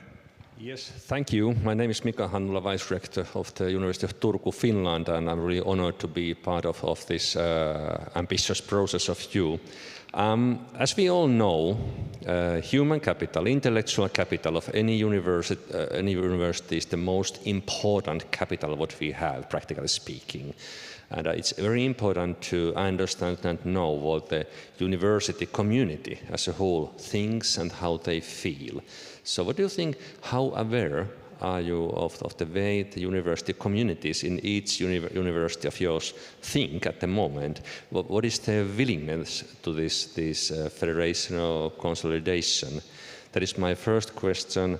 And the second part of the question is, what are the main or most important actions of yours to improve the willingness of the university communities to move on to this federational consolidation? Thank you very much. Let me try and, in the interest of time, combine those two very important points and ask very brief comments from each of you about how you take the community with you, the academic community with you, with respect to the approaches you're taking towards collaboration, consolidation, integration. Let's take this in the order again across the stage, the order of our speakers this morning. Professor Wojciech to start with. Yeah, this is, of course, at that moment, I can only speak about the people from the university, not from all the public institutions or public universities. In Poznań, at the level of the integration, it has just started. The communication with the community, with the people from our universities has just started. I think that during last month there were several newsletters released about informing about the creation of the council, about the possibilities of the creating federation. So the very general first introductory information. As you know, we all the time we have to keep balance, kind of balance between the organizational issues, which are important because they are preparing the ground for the integration, and also the willingness and the let's say, making the people collaborate with you or going with you. And this balance is now, I think, moved into the organizational issues. And I think that when the problem of integration will be much better recognized, much better understood, then we will start to go into the communication with all the people. Of course, there will be so many aspects, and Professor Wilde will say probably much about it. There will be so many aspects that we don't even try to imagine how many things will have to be solved before we will fully communicate with the community. This is indeed a major topic, so brief comments only, please. But Professor Murdzek from Bielefeld, what's your perspective on this? And first, let me just express my gratitude to the Turku University. We spent quite some money for sending our people to Turku for training, and we are really happy for this collaboration. You ask about how to increase the willingness of people to unite. I think every single city has different history, and that's the situation is very unique. So I think the solutions will be different across Poland. In our city, the obstacles is the history, probably. Because, for example, Medical University is the oldest university with the 72-year history. The other two public universities are much younger. But so I think that some people from the other universities might be a bit afraid of this merging process. However, some of them would be very happy, especially in this very familiar disciplines, faculties like biology, chemistry, physics or informatics, what I was just saying in the beginning. So our way to go towards this consolidation is to get people used to the fact that we can collaborate so closely that as we were one university, and then they will see, and the other faculties can see that this is of mutual benefit, or actually the triple benefit to all of them. So step by step to convince people that collaboration with us is something that is really fruitful. And the other thing that may sound trivial to you, but this hospital thing is really the huge obstacle for the others. If you are responsible as us for the largest hospitals in region, which means like 80% of healthcare system in the region, believe me, the other universities are not very eager to take responsibilities because they see how difficult job is this. How difficult job can it be? So this is something that would require the changing the law again in terms of the ownership, responsibilities, and so on and so on. But if we look on the education, at the research, we are showing step by step that in terms of education, we are sharing so many programs, educational programs at both PhD level and the graduate level. We have so much as very extensive and very close collaboration in artificial intelligence with functional food and so on and so on, that people are starting seeing, even those that they were not very enthusiastic about these ideas, that come out, that works, that may be worthy of some not sacrifices, but giving up some ambitions, because that's the thing that some people are so ambitious, the personal ambitions. So that's our goal. Thank you. As I said, for about 3 years, we are trying to convince the societies of these 3 universities that this is an interesting project. And for 2 years, actually, we do almost every month some event under the brand name of Fahrenheit Universities. And then again, when I go for lunch from time to time and I meet some people, doctoral students or students, and I ask them, what do you think about Fahrenheit University?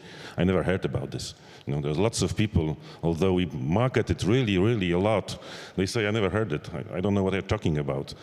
So it will take time.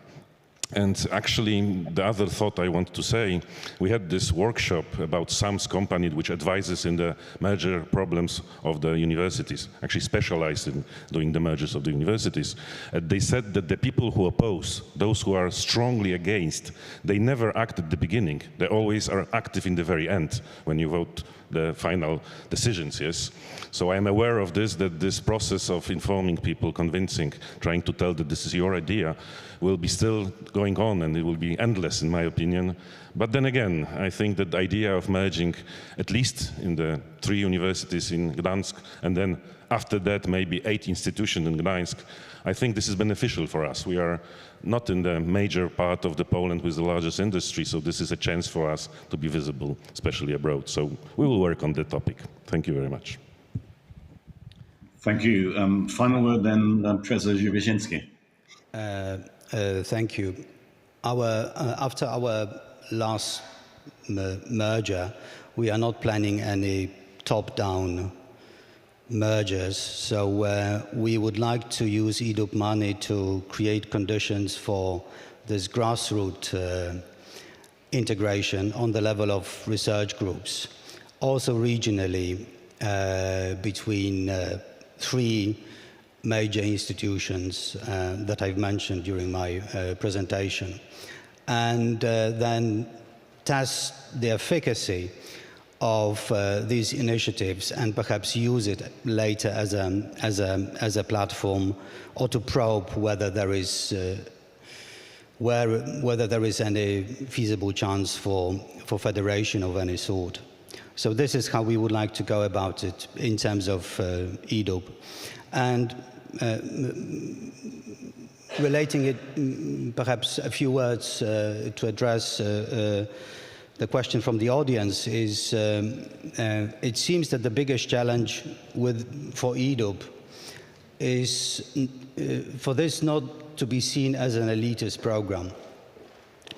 So we are trying to do that, for example, by organizing new competitions, but still I think it remains the biggest challenge. That is the possibility of the feeling of exclusion on the part of academic community. And this is something that we sort of strive, doing our best to remedy this situation. Thank you. Thank you very much. We must, I'm afraid, finish as we've run out of time. But let me make just a couple of concluding remarks. What we've heard in the last hour and a half or so are some very powerful stories of increased collaboration, both within and between universities and indeed between nations. We have heard several models that apply in different contexts. And as I said at the beginning, I think context is extremely important here. What I think is common to everything we've heard is an enthusiasm for looking out from individual universities and individual disciplines to incorporate the best that interdisciplinary and interinstitutional and international collaborations can engender. So if we take the founding principle of the program, an increase in external viewing, an internationalist viewpoint among Polish universities, then I think we have heard from each of the 4 universities in their individual ways strong evidence that the EDU program has been a success in that respect. So thank you to our 4 panelists, and thank you all for accommodating me online. Again, I'm sorry I couldn't be with you in person, but I hand now back to our Master of Ceremonies. Thank you. Thank you very much, Professor.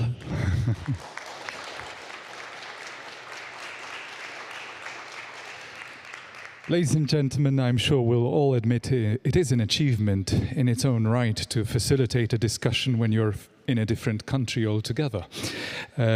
Thank you again. Adam Mickiewicz University in Poznań, Professor Przemysław Wojtaszek, Medical University of Białystok, Professor Marcin Moniuszko, Gdańsk University of Technology, Professor Krzysztof Wilde, Nicolaus Copernicus University in Toruń, Professor Przemysław Żywiczyński. Once again, thank you so much. And ladies and gentlemen, we're left with a 5-minute break, so keep it tight.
Ladies and gentlemen, we'll be starting the experts panel soon, so kindly join us in the main auditorium.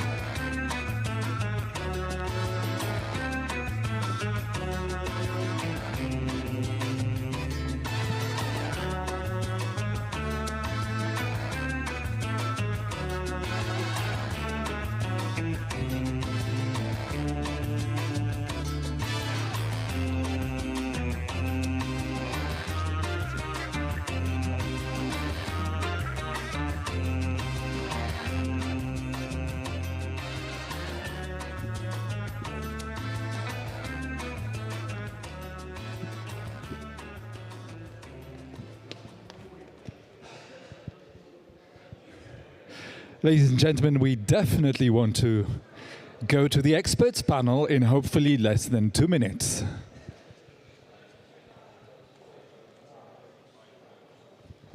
Please join us in the main auditorium.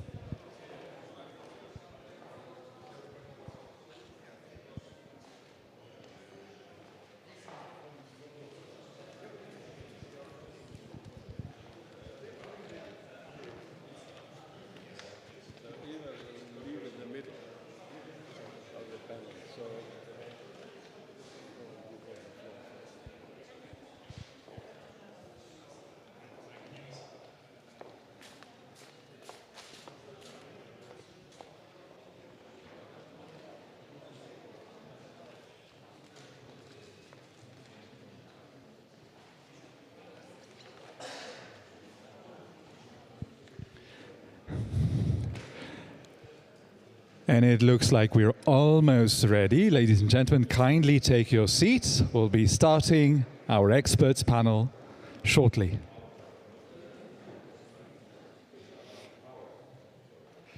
I can already see Professor Nielsen cannot wait to enter the stage and review the outcomes of the past 2 days of the Third Progress Review Conference. I believe we're almost ready and all set. So allow me to once again introduce or reintroduce our guests for the experts panel, chaired by Professor Laurits Holm Nielsen. Professor, please join us and choose the armchair as you please. Make yourself comfortable. Professor Eva Kondoroshi, madam, please join us. A round of applause would be most welcome, ladies and gentlemen. Professor Peter Maassen joining us. Dr. Mariana Kionchel, madam, please join us. And Professor Simon Gaskell is still with us, hopefully online. Professor, can you hear us? I can very well, thank you. Wonderful. The stage is yours.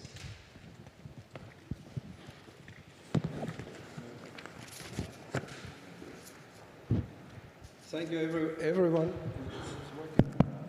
Thank you, everyone, for still being with us. It has been almost 2 very intensive days. I think we have now not only the written reports, but also a lot of verbal comments and information about how the EDUP program is coming along. And I think it's too early to draw conclusions, but nevertheless, I think that one could start before becoming a little bit critical by saying that EDUP has proven to become a great success for Poland's university sector in general. And it has given Poland's research universities a good push on the route to become research-intensive universities at the same level as other research-intensive universities, not only in Europe, but also worldwide. So I haven't discussed this with my colleagues, but I think that it's a fair conclusion to say this. But we still have some observations, all of us, and I would leave the floor to my colleagues to come with their observations. But I have one naughty one. I have the role to be naughty and undiplomatic. So one thing I think I would keep in mind is that next time we will simply turn off the microphones after 5 minutes. So everybody who has an intervention will get 5 minutes there. After that, we simply turn off the mic. Because it doesn't work only with not having PowerPoints. We need some more sort of heavy-handed ways to tackle the idea. And why is it that it's important to discuss things? I think I told you last night that I would like you to maybe spend a little less time on what you do and a little more time of what you don't do or what you cannot do. Because we all want to become more knowledgeable about how to incentivize your university sector to even improve more than it already has improved. Maybe I should add one more thing. I'm from a country where we think that what is not forbidden in the law is allowed. And so I always get a little bit nervous when we get to a discussion where we can't do anything because of legal problems. It should not be the laws that direct everything in biological life, and universities are biological mechanisms. So you should push the limits of the law, I think, and then the law should adapt to reality, not the other way around. It's probably a little bit too wild to think this way, but I am a biologist, so I think we should not be directed completely by a too constraining legal framework. But of course, it is a take-home that we have to take a look at next year in connection with the midterm review, also at the Law 2.0, which has provided many new facilities for the universities, but probably also still needs a careful look. But legal process takes time, but nevertheless, it's a good idea that an external view also is taken into account. But we cannot answer anything to this respect today because we don't know the details and where the constraints are for you. So other than that, I think we can also say that we have witnessed and listened to multiple examples of what I could probably term university innovation. University innovations, because you are all the 20 universities we have listened to have changed ways of doing things from 3 or 4 years ago. And sometimes because of EDUP, but sometimes just because it makes more sense for you. So you are changing. So we're in a changing process, change process situation, which is probably also very good for you. It also occurs to me that all the changes we have witnessed have happened during the pandemic. When we had the first conference, I'm not quite sure if the pandemic had started. It probably hadn't. But now, 2 years after, it has all been pandemic times, and you have done all your innovations and even all the improvements of international collaboration and so forth under the constraints of the pandemic, which is quite a remarkable achievement, I think. But now I would leave the floor first to Eva, because she is unfortunately leaving us soon, but only physically. But now, Eva, the floor is yours. Thank you very much, and I have to apologize that my flight is going very early, so I have to leave you in a few minutes. So when I read the report, it was really nice to see the advance what you have from the EDU program. And when we had the panel discussions, everybody was telling how much they profited from this EDU program. It would have been really nice to know, and this is why we gave also the two questions at the beginning of the report, to know where you need really help, what are the drawbacks, and what could help you really in the future. Now, in the last panel, we could see the forward-looking approaches, federation of universities, or bringing together research groups which are doing similar type of research in one city. So I was surprised that in Poznan there are 4 universities, and in all universities there are neurobiology research. So if you think in the future, this is really a time when you can think over that how you can combine the research from 4 universities, whether all of them are competitive, whether they are complementary, and how you can make it really top science. You mentioned several times in the last panel Paris-Saclay. I was involved in this project because I was also a group leader at that time at the CNRS when they created the Paris-Saclay plateau. And this was really the time when we thought over what kind of project, how they will fit, which will be really an emerging and top field. So this is really an occasion for you now if you are thinking how to combine research groups and universities together. The other thing, had another meeting. It was held in Budapest with the V4 countries, and Poland was represented. And we were talking about the infrastructure which is needed for the high quality research. And I know that in Poland you have really many centers of this kind of services, but I don't know how good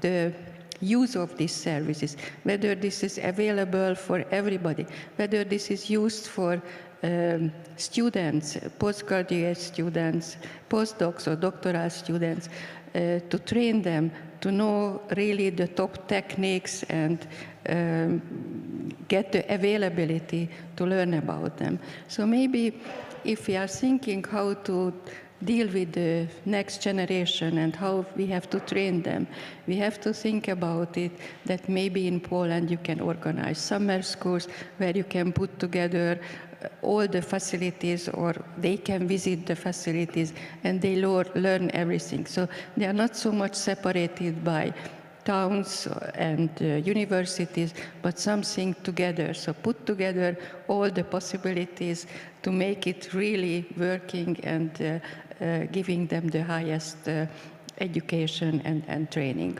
And this can be also valid for the collaboration between universities and research groups. So this was my first thought. Thank you, Eva. We will, like the previous years, we will leave what we call a reflection note in writing that will also become available for you, and it will probably happen within the next couple of days. And this note will include the observations, the shared observations from all 5 team members. But now I think we will move. I feel like I am in Greece now because of the lamps. I have the sunshine on my head, but who really is in Greece is Simon. So Simon, over to you. Thank you very much. It is indeed warm here, Laurie. So I'm sorry in one way not to be with you, but I have to say it's the compensation is being in Greece by the sea. Let me begin by saying that although I've been able only to dip in and out of the conference online and share the session online this morning, I have a number of key impressions from the contributions that have been made. And I should say that in addition, Lawrence, to the document that we will be producing for submission to the ministry, I hope that one of the benefits of this meeting, as in previous meetings, has been the opportunity for exchange between the EDUB universities and to share experiences. And what I think has been clear as an overall impression over the last couple of days is the increased importance of an external perspective taken by the universities. I don't think there is a university in the world with genuine global impact, which is introspective. In other words, inward-looking. The leading universities are those that are determinedly outward-facing, whether that takes the form of collaborations of research group to research group, faculty to faculty, institution to institution, or whatever. It's that external perspective which seems to me extremely important and perhaps the fundamental objective of the IDU program. And I think we saw that this morning in the discussion about collaborations and consolidations and mergers and so on. I think an immediate benefit of the IDU program has been an increased confidence within Polish universities to be actors on a world stage. I think there is one stage further to go, particularly with respect to models for integration and consolidation. There is no such thing as a rule book on how to merge universities or how to consolidate activities. If there were such a book, it wouldn't be true. There is no single model that can be applied. However, I think it is the case also that Polish universities, leading Polish research universities, with their newfound increased confidence, should be able and should do more in looking at models that have applied elsewhere. There is no single model that Gdańsk or Poznan can follow that will be the rule book for any mergers or consolidations they may wish to contemplate.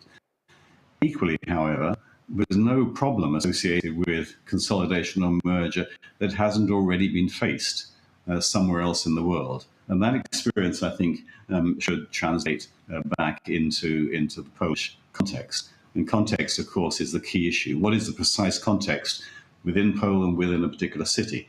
And in the discussion this morning, we had some interesting discussions of differences in context. I was intrigued to hear that in Gdańsk, the city of Gdańsk is clearly rather keen on the idea of the Fahrenheit Federation of Universities and is helping the universities promote that. We also heard that Nicholas Copernicus University, as a non-metropolitan university, doesn't perhaps have that benefit of civic association around which it can consolidate some of its university efforts. So I think the message has to be a twin one, which may sound contradictory, but really isn't. On the one hand, the Polish context, and within that, the Gdańsk context and the Poznan context and so on, will each be unique. But on the other hand, the broadening external and international perspective should, I believe, enable universities to find answers to many of the questions that surround the best models for collaboration, consolidation, and integration. Final point, if I may, Loris, is simply to say that we should always bear in mind that mechanisms of collaboration, consolidation, integration are only means to an end. The end, of course, is the enhanced impact nationally and internationally of research in Polish universities. My belief is that can be enhanced by a variety of models of collaboration and consolidation, but the end is the enhanced impact, not simply making a bigger university. Lawrence. Thank you, Simon. And maybe there's so many issues we could discuss, but the issue of consolidation is, of course, still at the table, and we can probably take it up if we have time. But I think first I will now leave the floor to Mariana, who is the person in this setting who has had the steepest learning curve, because you came in yesterday morning without knowing too much about Poland's universities, and now you know it all. Well, I don't know. Do you hear me? Yes. Thank you very much. I don't know everything. I don't know much. I learned a lot during this session. I knew about Poland while I was working for the Commission, and I have to say that Poland did, as I said yesterday, a lot of progress, and I think EDU has provided significant opportunities that could not have been attained otherwise. I'm very happy because I would have liked to hear much more about challenges and drawbacks, and I'm very very happy that today was much more discussed about these challenges, because the policy-making process should be about co-creation, and the policymaker should have the support from the scientific community. And today was discussed a bit more about drawbacks related to laws and regulation, about inertia and staff resistance, which I think exists. And also probably should have been better to discuss about competition between individuals, institutions, and collaboration, because it may be another drawback, and how the university address this. Reading the report, what I could observe is that some of the questions were very well documented by some universities. I think for the future assessment would be very good to use kind of similar indicators as a quantitative or qualitative indicator showing the progress over time, but also considering the need for the time elapsed for the scientific results to be achieved. Research is risky, it takes time, it may not lead necessarily to results, and this must be considered in the evaluation.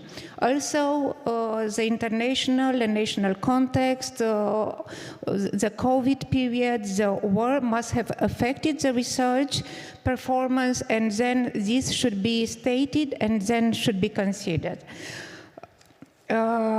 Regarding particularly the third panel, I have heard very little about the uptake of the code and charter for researchers, because lately, particularly in the new member states, a lot is asked from the researchers, but not so much is said about the research environment, the measures which are taking to ensure the access of the academic staff, of students, to the best research environment.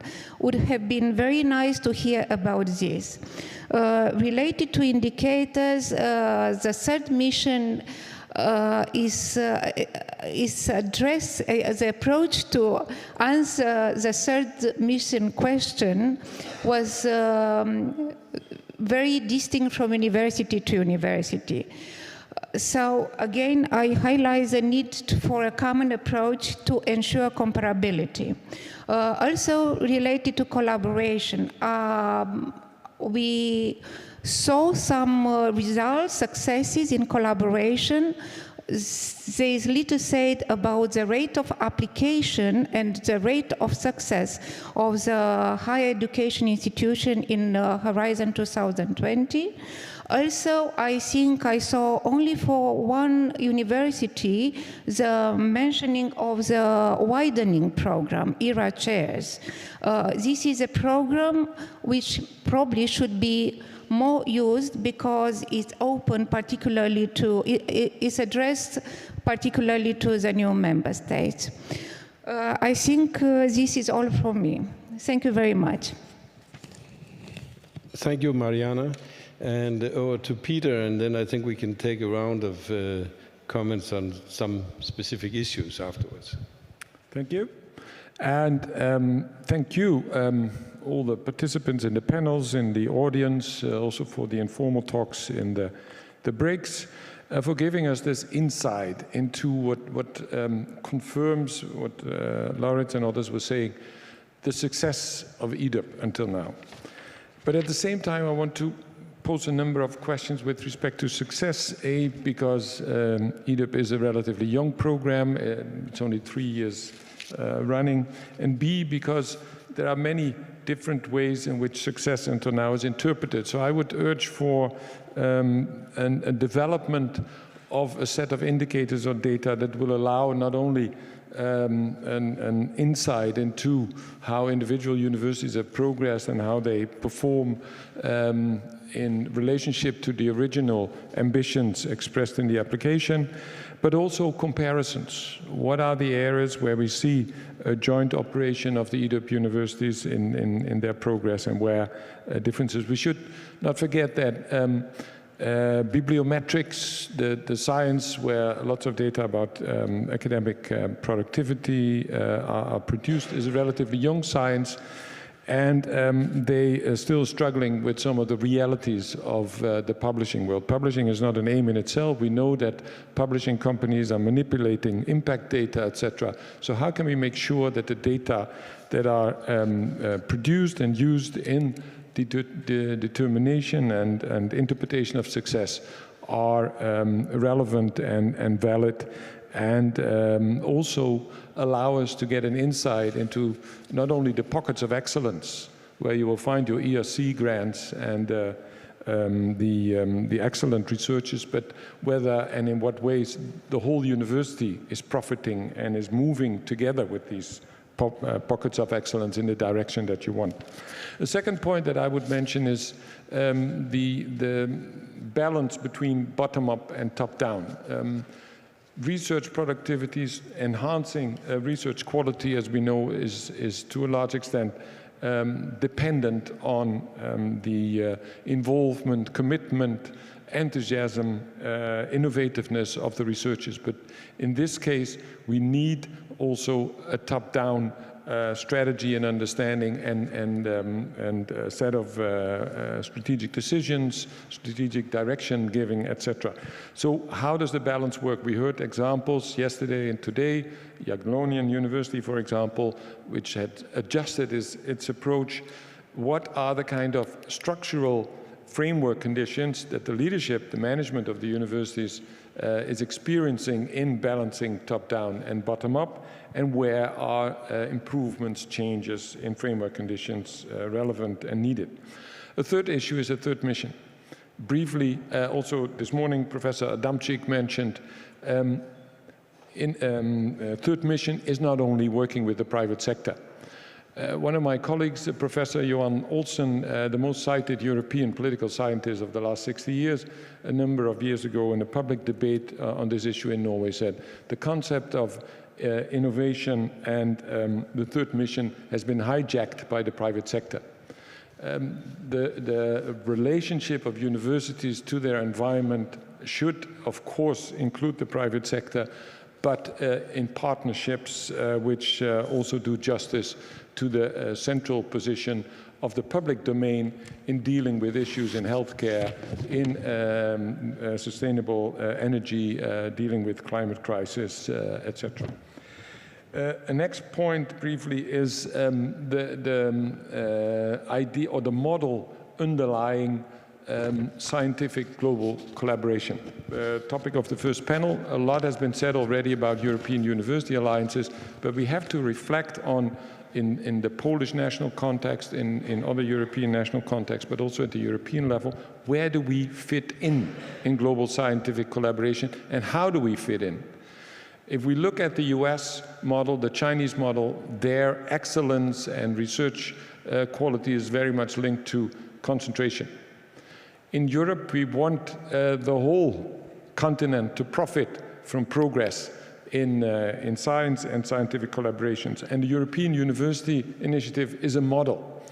It's not a blueprint, it is one model to try to develop a specific European approach, which does not only allow for strengthening, enhancing our scientific collaboration and qualities, but also making sure that more regions profit from this collaboration than the regions around the strongest universities, as we know is the case, especially in the US. So how do we further support and promote this specific European position in scientific global collaboration? And there, I think, when it comes, for example, to the European University Alliance, there's also a responsibility at the level of the national governments. We cannot expect that the European Union will come with huge, the required amounts of funding for making these alliances successful, also in the area of research. We know that a number of national governments, for example, Germany, is already complementing the EU funding in these alliances. And more general, what is, for example, from the Polish governmental perspective, the expected contribution of European collaboration, not only in these alliances, also in, for example, Horizon projects, etc. What is the expected contribution to specific Polish ambitions when it comes to research excellence as expressed in the EDIP program? Two more points, brief points. And I'm from a country where everything's allowed, even if it's forbidden by law. So I hope that the chairman doesn't turn off my microphone when I pass 5 minutes. But another important point is young scholars' careers. We've heard a lot of excellent examples from all universities around postdoc positions, their investments in doctoral programs, support of doctoral candidates, doctoral students. But we've also got the impression in our group that in the next phase you need to look at the requirements for standardizing the positions and the career opportunities of young scholars in Poland at your universities and research institutes. Amongst other things also to make it more attractive for non-Polish researchers that you want to recruit to continue their career in Poland. And that is something that a number of the countries that we come from have experience with, the way in which postdoc positions have been standardized when it comes to salary, the job descriptions, etc. So there's work to be done to standardize that young scholars' career trajectory, also in Poland. The notion of tenure track started in the US, now also in Western Europe, very important, is also an example that could be incorporated in this. And finally, Simon has already said a lot about it, so I'll be brief, but the consolidation and integration. We know that organizational boundaries matter. We also know that institutionalized practices matter. In the panel this morning, there was a reference to history. Of course, these characteristics, issues matter. So how do we deal with the fact that the world is changing, that we see in scientific collaboration and in the scientific forefront, we see the kinds of capacities that are needed to contribute to scientific development, organized in different ways in different parts of the world. Already mentioned the US. I looked up yesterday, it was mentioned at Harvard as the best faculty of medicine in the world. Well, it has 12,000 staff members, one faculty, academic staff members, and 1,660 students. Johns Hopkins Medicine has 40,000 staff members, of which 4,250 are academic, with 482 students. These kind of concentrations we can never realize in Europe, even in the top universities. Our way forward is consolidation, is integration, is collaboration, in order to make sure that we can link our capacities instead of trying to concentrate. So it's important to think through in the EDIP universities, in the European University Alliances, and other constellations that are emerging, what is the European way of realizing the same kind of concentration, not in one location, but in forms of collaboration that will allow us, let's use the word, to compete with the US and China, where the concentration has also taken place. But competition isn't the first goal. The first goal is, A, to be attractive as places of learning and science for the rest of the world, and also to make sure that more than, as I said before, the regions where the top universities are concentrated, more than these regions but also other regions will profit from the important work that's going on also in the EDIP universities. Thank you. I guess we are raising more points than solutions, but thank you very much to all of my colleagues. I'm triggered. My next question, I think, is probably triggered by Peter's last comments. And because I think of organizing all the different sorts into fewer areas. And one of them is the area of culture. I do think that we have seen a remarkable change in the culture of the Polish university system as such. It came from, I don't know if it's fair to say, but a rather top-down culture.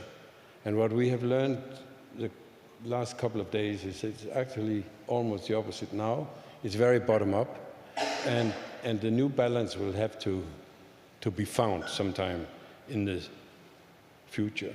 I think it was Simon who mentioned that nowadays the system is much more extrovert and is looking much more to the surroundings than before, where it was very much introverted.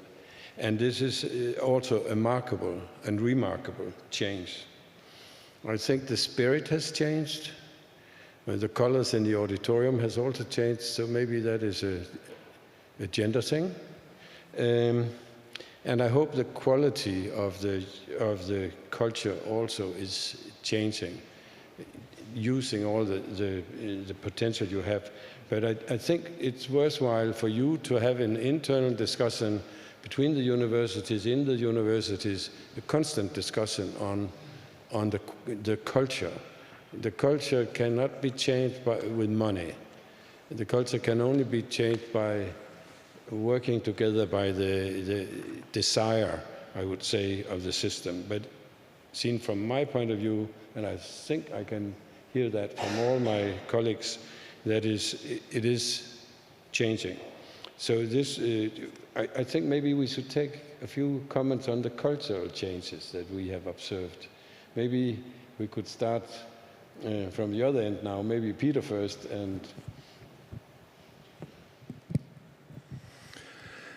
yes, thank you. And indeed, of course, when we talk about change, there's a lot of reference also in the answers reports from the universities, the EDUP universities, a lot of references to cultural change. The attitudes are changing.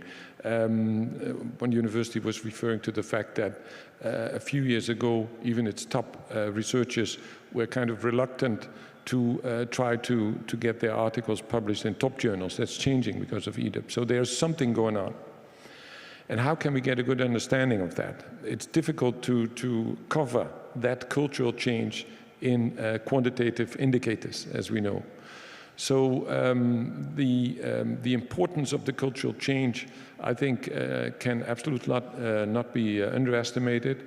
But it's also a change that will take very long to consolidate and become part of your organizational culture. And from that perspective, I think it's very important that you continue in the EDUP universities to work with the young scholars, because the older professors, and I'm saying that as an older professor, they are more institutionalized in their understanding of what are the basic values that we should relate to, what are the practices that lead to the best results. So we are more difficult to change. But the younger generation is open for innovations, for understandings of new cultures, new ways of doing things, new innovative approaches. So how can we also include, and then not just the doctoral students and the postdoctoral candidates, but also your master and bachelor students, how can you include them in the further realization of the cultural changes that have begun to take place in the EDUP universities, but that, as we know, are also very difficult to consolidate and to institutionalize if we don't convince all involved that part of the cultural change should be owned by the communities in our institutions. If any of you have a comment, you don't need to have a comment, but you are allowed to have a comment. Eva. Yeah, actually it was very good to see that, let's say today, when we discussed or heard about the high definition medicine, that this involves researchers from not only from one university, but several universities, and involving really a multidisciplinary approach, solving problems or doing research. This is absolutely necessary, and if you have this kind of discussions regularly involving young and more senior researchers, scientists who are involved, this can be very, very grateful. And then you can come to good ideas, new ideas, and really this can give a much more comprehensive knowledge, and you can go and really have top scientific results as well. So I think it's very important to involve other disciplines, do it in a multidisciplinary way, and regular scientific meetings can help. So breaking the silos, it's really very important. Just adding a little bit before I leave, because I started many years ago to think about what is it that makes centers of knowledge interesting. Is it their physical premises or is it their programs? And my conclusion was it's not. What is interesting is the sum of human capital, the brains that are concentrated in certain places. And therefore, of course, some of the issues we have been dealing with regarding careers and recruitment and so forth continue to be very important for you. In my mind, I got a phrase saying, brains on the move, brains in the cloud. And if you look at the big industries, they actually recruit brains from the cloud. And if you look at Poland's universities, I think that you recruit basically brains from the neighborhood, which will have to be changed somehow. And it links to a whole host of other issues of internal mobility, careers, and how can some of Poland's universities become, from being local institutions, to become global systems. Because what is it that makes Cambridge or Harvard something we all think we know? We probably don't know, but we think we know. We've heard about it because these are global systems. Most of their brains are not from the neighborhood.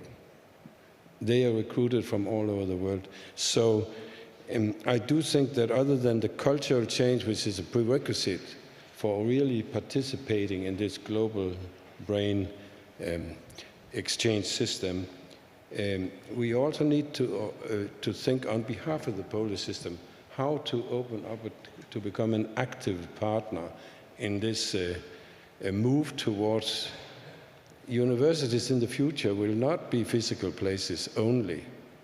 Even students will not be recruited in the neighborhood because we can do so much. We learned that from the pandemic, virtually. So there will be some new combination of local presence and global presence, and how to move in that direction. It's not done in a year or 2 or 10 years, but you are on the move, believe me. So how to stimulate your move? So you should probably have a faster pace than the pace they have in places like Harvard and Cambridge. So in some ways, this discussion we had this morning of alliances or mergers, maybe that discussion is becoming kind of old-fashioned, but only maybe. I do think that there's a lot of potential for, and I am impatient. My good friend from our host, I'm still impatient because I don't think that it's in the human nature to do everything just because now time is ripe. Sometimes people have to be stimulated a little bit harder than that. So this was just a lot of thoughts that came into my mind after the first round of comments. But Mariana and Simon, okay, and then Simon. Thanks, Laura. There was so much here to discuss, isn't there? And I wonder whether I might try and pull a few things together. I agree incidentally that one of the major challenges for any university is how to exploit the local context while maintaining a firmly international and global viewpoint. And that's one of the great challenges for all universities. But when we talk about culture, and this was your opening question, Laura, it's that it seems to me that culture is often determined by the level of confidence, the confidence in the individual researcher and the confidence in the institution. And so much flows from that, in my view. And so, for example, I very much agreed with the points that Peter was making about third mission, except that the confident university doesn't naturally bother with whether you call something third mission or other. It goes back to the basics of what a university does, which in my view is to create knowledge and to disseminate knowledge. And the rest is mechanism. And that dissemination, for example, is in the training of students. It's also in informing, yes, the private sector about recent research developments. It's also about informing broader society, informing government about policy issues. This is all part of the dissemination mode. So my personal view is that universities should resist the third mission activity as being put into that box. It's much more fundamental than that. And I think also that these issues of confidence and culture point to the importance of achieving a balanced viewpoint in a number of respects. And again, this is balance at the individual level and at the institutional level. For example, there was the balance that institutions need to achieve individually and collectively between competition and collaboration. When I was the president of a Russell Group university, I often used to reflect on the fact that I would sit around the Russell Group board table and we would discuss in a very fraternal way how we were going to work together and do these things together and the common interests and so on. And then 5 minutes later, I might be on the phone to an academic at Imperial or UCL trying to steal them and persuade them to come to Queen Mary University of London, which was my institution. And that put into stark relief the contrast between close collaboration on one hand and deep-seated competition. Now, it seems to me that the most mature university systems in the world are those that have reached an appropriate equilibrium between competition and that collaboration. Not easy to achieve, but I think it would be helpful in Poland if it were explicitly recognized that that is a balance that needs to be sought after. Not easy to achieve, not something that is achieved very quickly, but something to which progress, towards which progress should be made. And I think the same question of balance relates also to the topic of top-down direction or bottom-up direction of the progress of a university or indeed of a university system. Once again, the most successful global universities have, after no doubt many years of trying, reached that appropriate balance between top-down and bottom-up. There is, I think, no university in the world that has achieved global significance and global impact through an entirely top-down approach. That would be inappropriate, particularly, in my view, in the university context. But equally, there's no university that has relied totally on a bottom-up approach. Academics, in my experience, are very keen on having discussions about the ways forward, but ultimately would like to see some academic leader, take the decision on the way forward. So it's almost implicit in that academic compact, if you like, between an institution and an individual academic, that there should be a balance achieved between the input from the individual and the direction that is taken by the leadership of an institution in the collective interest. Again, I think it would be helpful in the Polish context for institutions to say, yes, we need to get this right. We need to get this example of balance right, top down versus bottom up, in addition to the system-wide requirement for balance of competition versus collaboration. But these are issues which I think we could debate at great length, but let's make sure that these topics are in the open as important topics for discussion and for deliberation. Well, one comment, cultural change implies communication, communication between different departments, between different universities, learning from the peers, communication between scientific community and policymakers, international mobility, but international mobility not necessarily seen as a participation in conferences, stages of research abroad, and learning and in using the experience gained during these fellowships.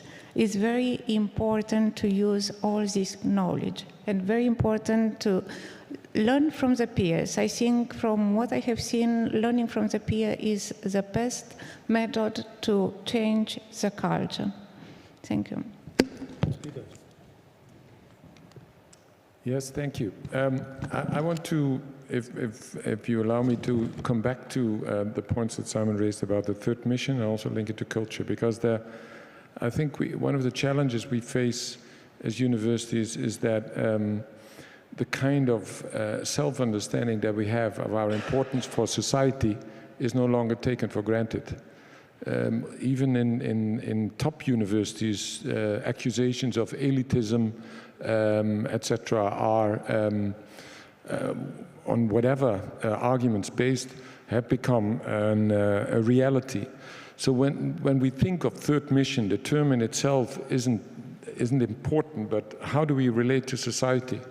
How can we convince society that our knowledge activities, production, dissemination, services related to it, that they are of so much value for society that they justify the continued investment in programs like EDUP and, of course, the basic allocations, public allocations, and private to universities. So I think we really have to take the challenge of this relationship to society seriously, and that is also part of the cultural change we have to make, because one of the areas where we're extremely weak as universities is communication with society. And we more and more leave it to professional PR staff members who do not understand, in my view, the way in which the rich contributions to society that we are responsible for and that we see as part of our broad mission, that we communicate in an effective way about it and not see it as PR.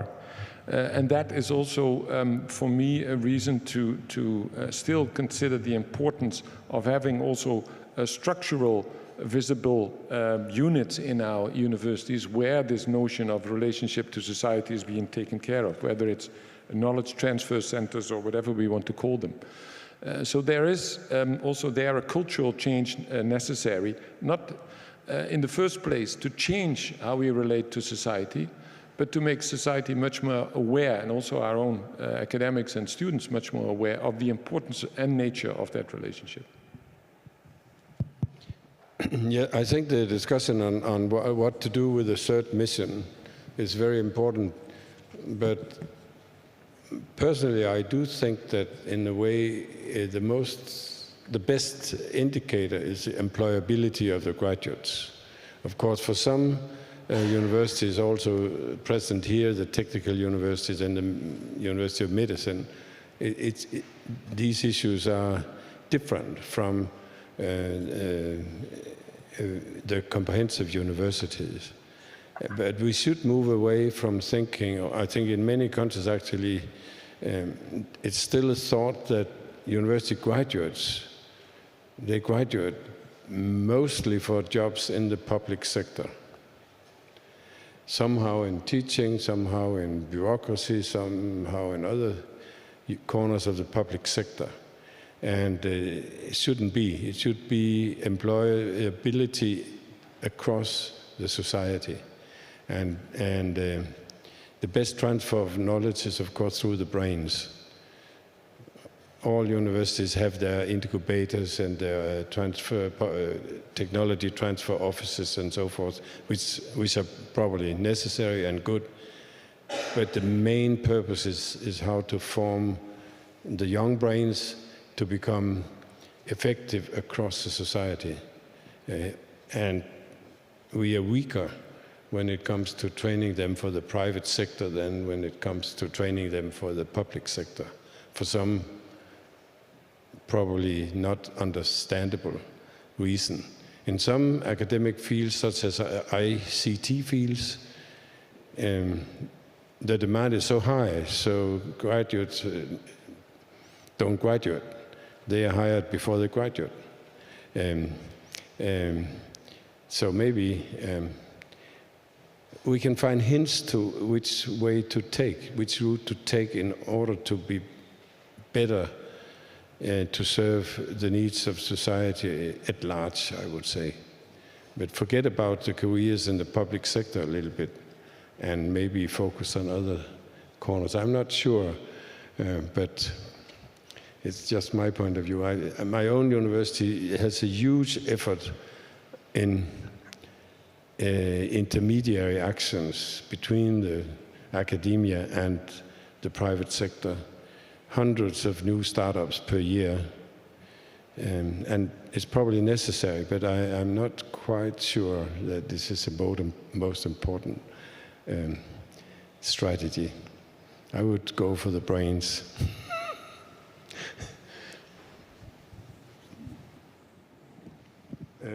Have we exhausted? Probably not exhausted, but we should maybe think a little bit more on integration, because this morning we had a good discussion in the panel on integration. And I already said that I'm a little bit impatient, and I'm not quite sure that sort of inclusive processes always lead to the best result. But of course it depends on what is the purpose. I think Simon said one shouldn't consolidate for the sake of consolidation. One should do it for good reasons.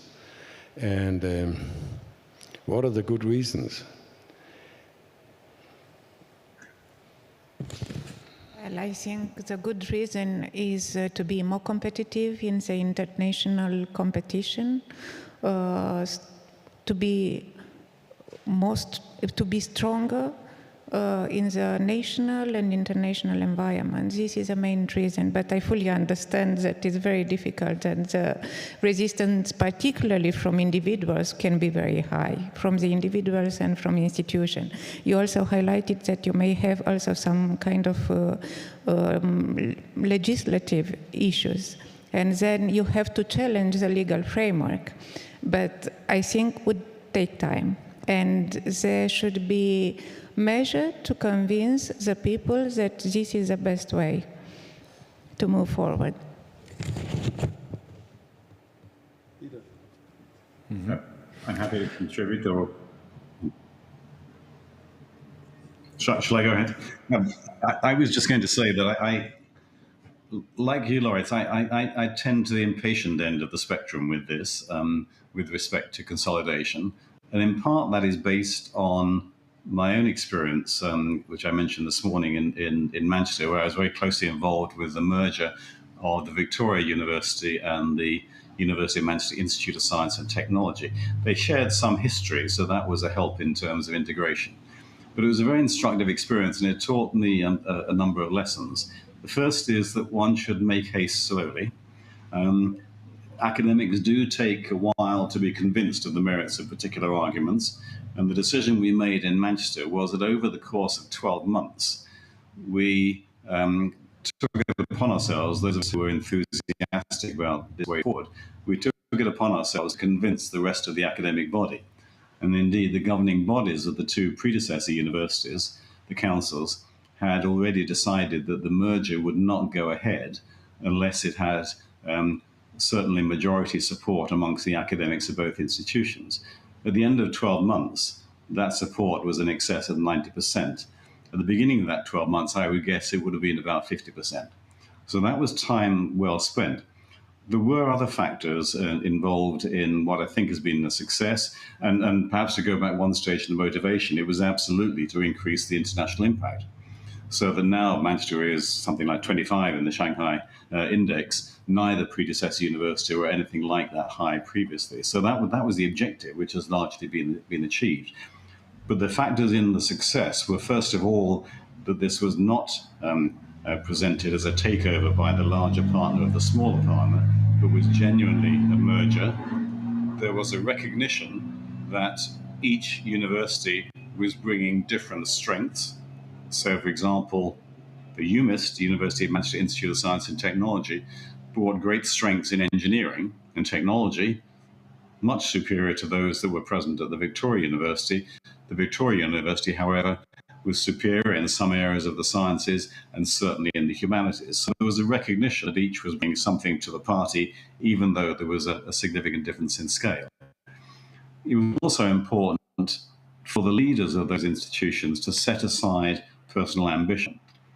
And so 2 leaders of the predecessor universities both retired and a new leader was announced. And finally, 2 final points actually. The penultimate point is that there was significant input and enthusiasm from the city and region that certainly helped with the progress of the merger. And finally, it can't be denied, a significant amount of money was put into it. And so one cannot escape the fact that these processes are not cheap. Now, once again, as I said earlier, there is no single rule book for mergers, but that experience in Manchester, experience in other institutions across the world, will provide useful guidelines on how Polish universities might approach these issues, and also, importantly, some important lessons about how not to do things. I would say that there is no one way to do these things, but I could add to Simon's experience, my own experience, because my university merged with one technology university, one business school, another university that was a combination of technology and business, a 4th university that was for education and pedagogy, and 2 national, very, very large national research institutes, which had the privileges we heard about and no teaching obligations before. So this was a huge merger, but it was not a takeover. All had to give up their internal structure from beforehand. We changed the whole structure of this new university, which got the name of the old university, by the way, but so, and the brand, we maintained the brand, but everything else was changed. It was not easy, but it would have been completely impossible if each of all these institutions have had to democratically decide. It would have been completely impossible, I can say. And it would also be impossible if it was done by a leadership that wanted to stay as a leadership. Because a leadership that takes charge of such a merger process will have, I think, almost by good natural reasons to do it, get it done, and move out of the limelight. So if the purpose is to stay on, don't do it. If the purpose is to do if it's another purpose, maybe do it. Maybe I can say why we wanted to do it. There was an opportunity for all of the universities in my country to merge. It was in the political landscape, a discussion that the time is open, the window is open. So if we hadn't done it, somebody else would have made mergers with some of the same institutions. And I know what my first reason was. It was that we wanted to have the full spectrum of academic fields to be a real comprehensive university, including all the engineering disciplines and health science disciplines. Why? Because one of the reasons why then such a university is kind of inoculated against political mood changes. Because a society, if it doesn't need doctors, then it needs engineers or philosophers or something else. So it would be up to our own internal capacity to sustain the university through whatever political mood changes that would come. So it was kind of a way to ensure the longevity of this institution. We also wanted to get to a larger size, because size matters. Maybe not for Rockefeller University, but for, I would say, all other universities, size matters.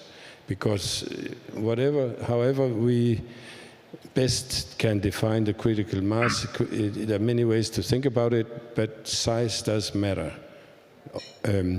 So we wanted to have a capacity, you could say, to be able to compete in whatever fields we wanted to compete.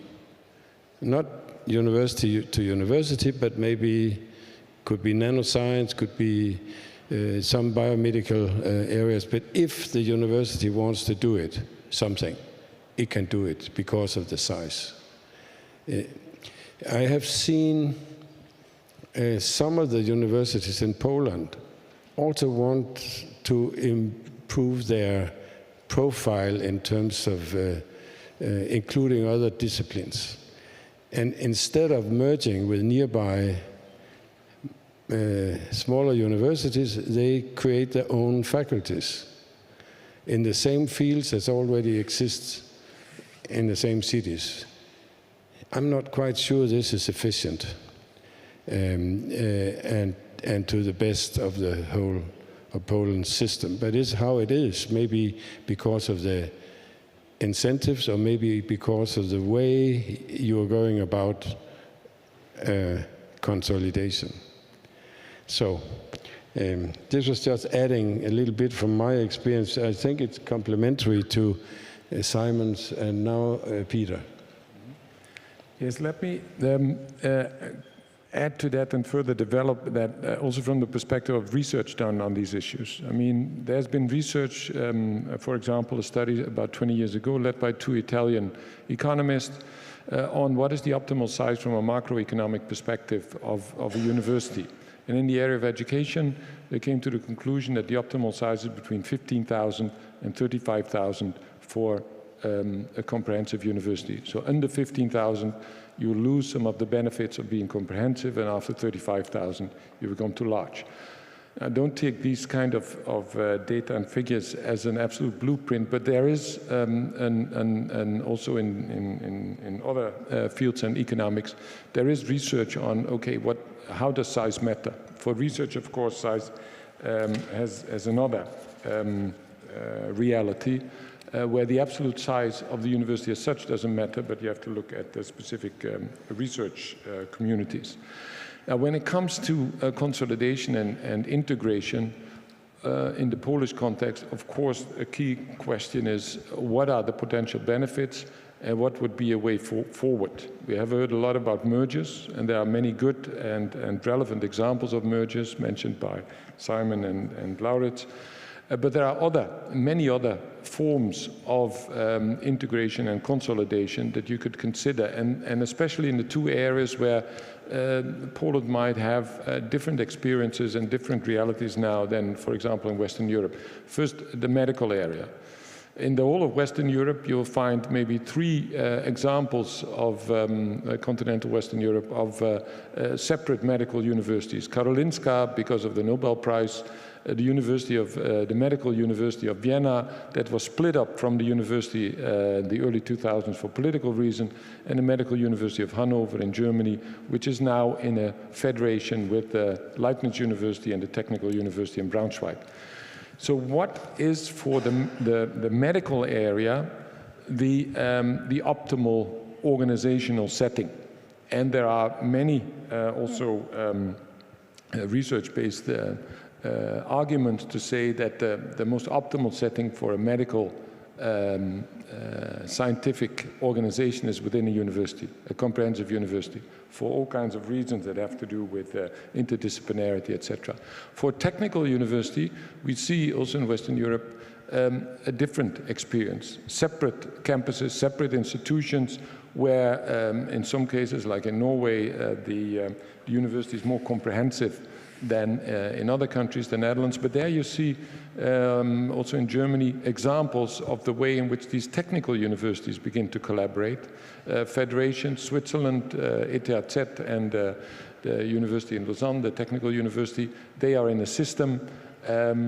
The 3 technical universities in the Netherlands are in a specific system with a separate board and discussions around division of labor and profile, etc. So there are many examples, not only mergers, of how, specifically in these 2 areas, the technical university area and the medical university area, you could get an understanding of what benefits there might be of integration and consolidation, and what organizational forms could lead to the most profitable and relevant outcomes, not just for the university, but for society. I think we are almost finishing up with just one comment to the situation in the medical university business. I think one of our experiences were that don't mix the clinical side with the research side, because if you integrate the clinical part of the hospitals into universities, it's very, very difficult to keep the right balance. If there is a pressure on the beds, so to speak, then money will run to the beds and not to the research activities. So what we did was to, the hospitals as such, they are owned by the regions, financed by the state, but the researchers in the hospitals, they are in effect part-time researchers at the university. So a person could be professor at the university and leading a major part of the hospital, for example. And of course there is a regulation how many, what does it take to be a clinical professor. And all the biomedical activities, which are basically research driven, they are research and teaching of new doctors is at the university. So we have a division keeping the hospital part out of the universities. But the rest of the university hospital activities are inside of the university. And this was because we did not want to mix the demand for clinical activities with the demand for research and teaching activities. But other than that, I think we should take a final round. And I would like to ask my colleagues if you had one take-home message. So we could give now, because we will have a document with more expanded views that you will get in a few days. But would there be one take-home message, Mariana? Well, take home for me, it's a learning process also because Romania is trying now to set up a similar instrument. So it's a lot of learning from the Polish experience. But thinking of the Polish experience for the university, I think EDUB created great opportunities. And I think I can understand the frustration from some universities. I fully understand and empathize with you. But then, as Laurie said, and I think we have much less patience than our colleagues from the from the EU 15, changes take time. So we have to be patient and we have to put the efforts for the change at all the levels. And regarding the consolidation, I have to say I cannot give an example. Unfortunately, the situation is much worse home. I saw the huge resistance only when they tried to join two departments in the same faculty. But then there should be a look of the reason for the resistance, because very often it's about individual benefits. there are some salaries which have to be cut and so on. So sometimes the individual benefits are more important than the institutional benefits. Thank you. But for me, it was a wonderful experience. I was very honored to be invited here and to be with you. Thank you very much. Yes, thank you. I think one point that I take home is that it's important first to acknowledge the importance of EDUP, the unique opportunity for the participating universities, and as a consequence for the Polish society as a whole. But that in the next phase, it's important not only to look at and learn from what works, and we heard a lot of very good and important examples, but also from what doesn't work. What are your experiences until now when it comes to EDUP initiatives, ambitions, decisions, where you felt, maybe we should have done that differently, or this is not the way to go? Because I think the optimal outcomes of EDUP are really related to the way in which the universities individually, but also collectively, learn from the positive experiences and share good practices, but also from their maybe more challenging or negative experiences.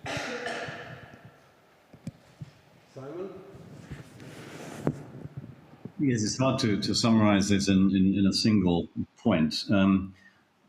I think what I would say, however, is the key issue for EDUB universities, and indeed for universities across the world, is to retain this external perspective and develop the confidence that goes with it. And one of the benefits of that, in my view, is that it enables universities to move on to the front foot. That's a British expression. I know what I mean by that is to move into a position where universities are more assertive in terms of what they are for and what they do. So move to a position with developing confidence and with this external perspective of being able to say to Polish society, to the Polish government, this is what universities are for, this is what we do for Polish society, and this is how we do it. We need help in doing that. We need the financial and the social support to fulfill that mission.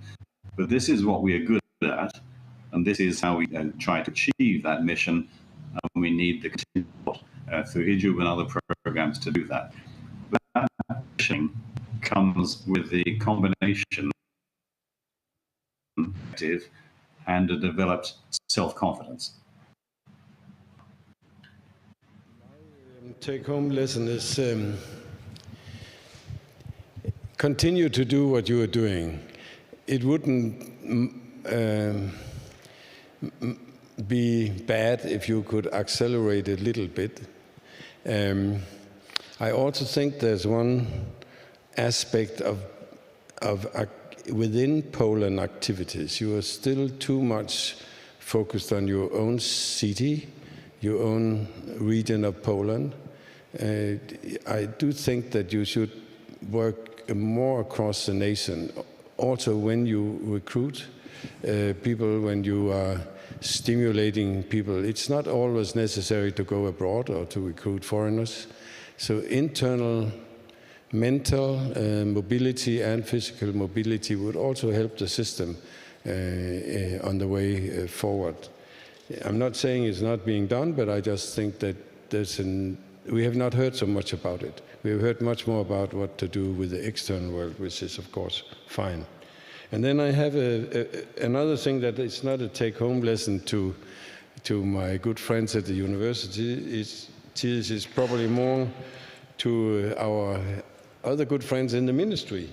Next year is a midterm year, so it is important to plan it well ahead of time, to give ample time for the universities to fulfill the requirements, and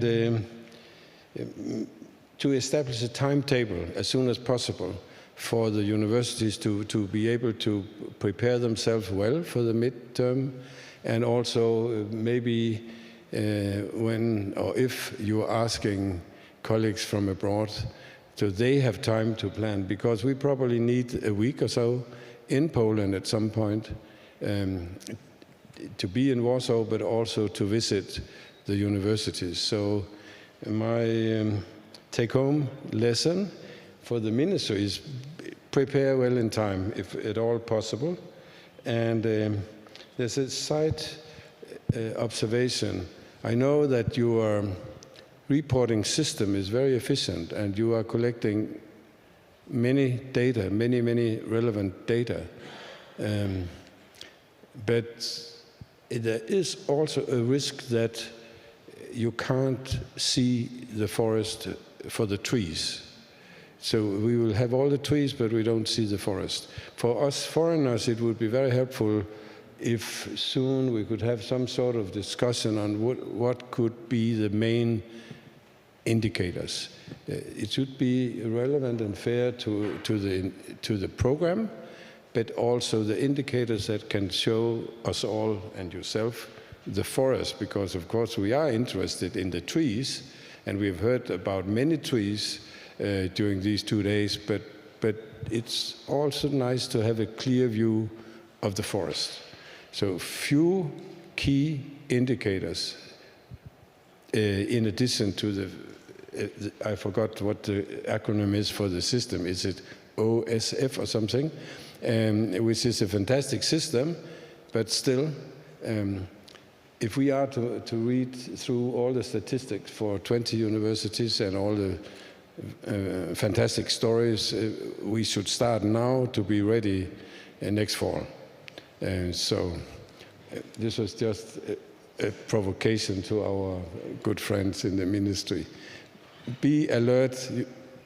Your universities need time and focus the indicators. Thank you very much. Thank you to Simon for using your holiday on EDUP. We are thankful, all of us are thankful to you for that, and thank you to Eva, who has left, Mariana, who has not left, and Peter, who will leave.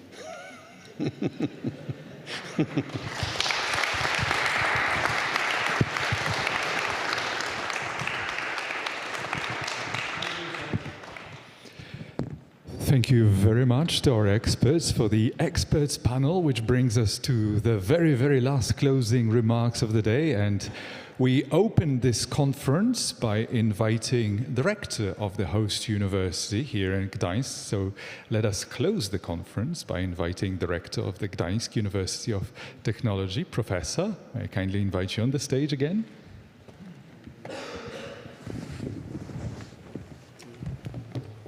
Thank you very much. Maybe not close the conference, but just a few words.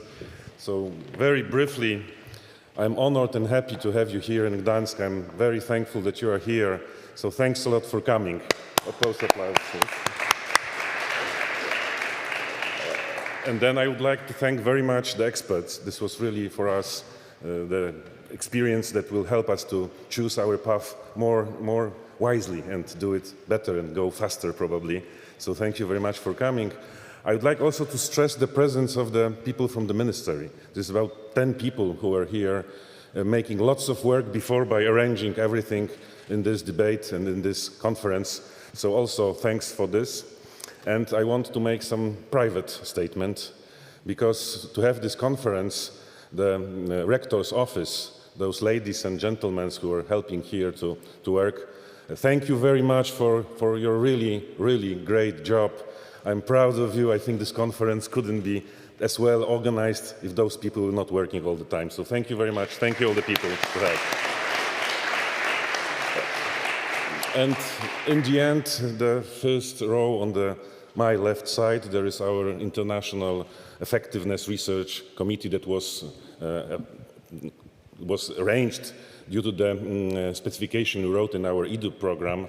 And thank you for coming, and thank you for looking at me with this strong and I think critical eyes, because they write the reports and they criticize us all the time.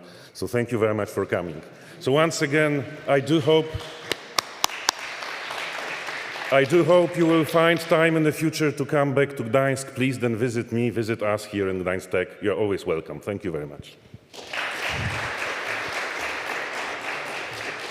Thank you very much, Professor. Ladies and gentlemen, Professor Wilde mentioned the organizer, the people behind this major effort. So we have the last message of the day prepared by the Ministry of Education and Science, Wojciech Murdzek, Secretary of State.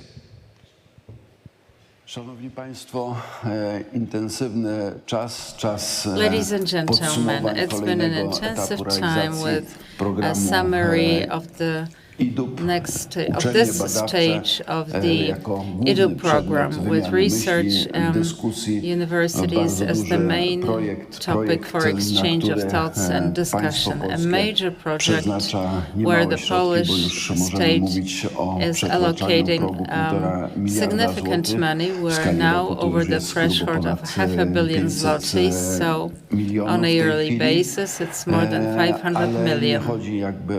But that's not the point. It's not the money as much as it is important. 10% for the first 10, 2% for the other 10. But the main idea, the main point about this is that we're investing in science. That's how the money is spent, and that's what we consider wise investment, investing in what's best, in something that may be a set of good practices and a development path and a way to meet the challenges of today.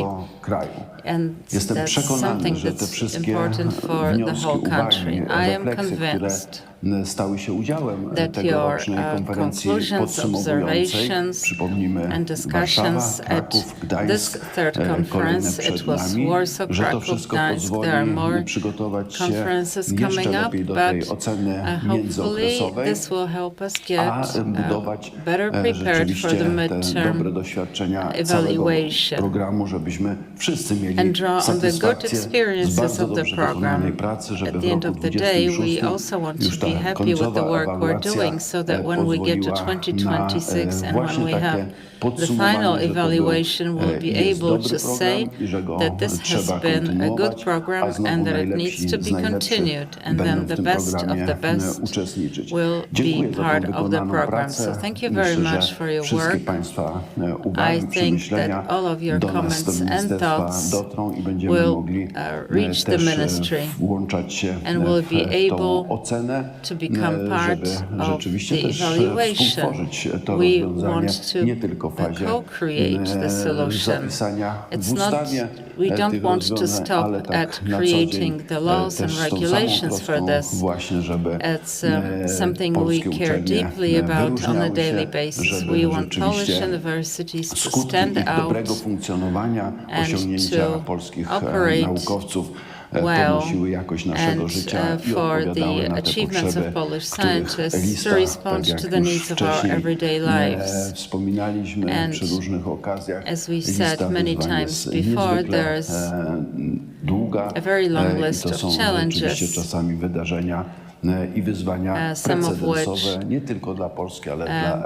are quite striking, unique, not just for Poland, but for Europe and the world. So thank you very much. Let's continue this mission of excellence of research universities. Ladies and gentlemen, Wojciech Murdzek, Ministry of Education and Science. Final words.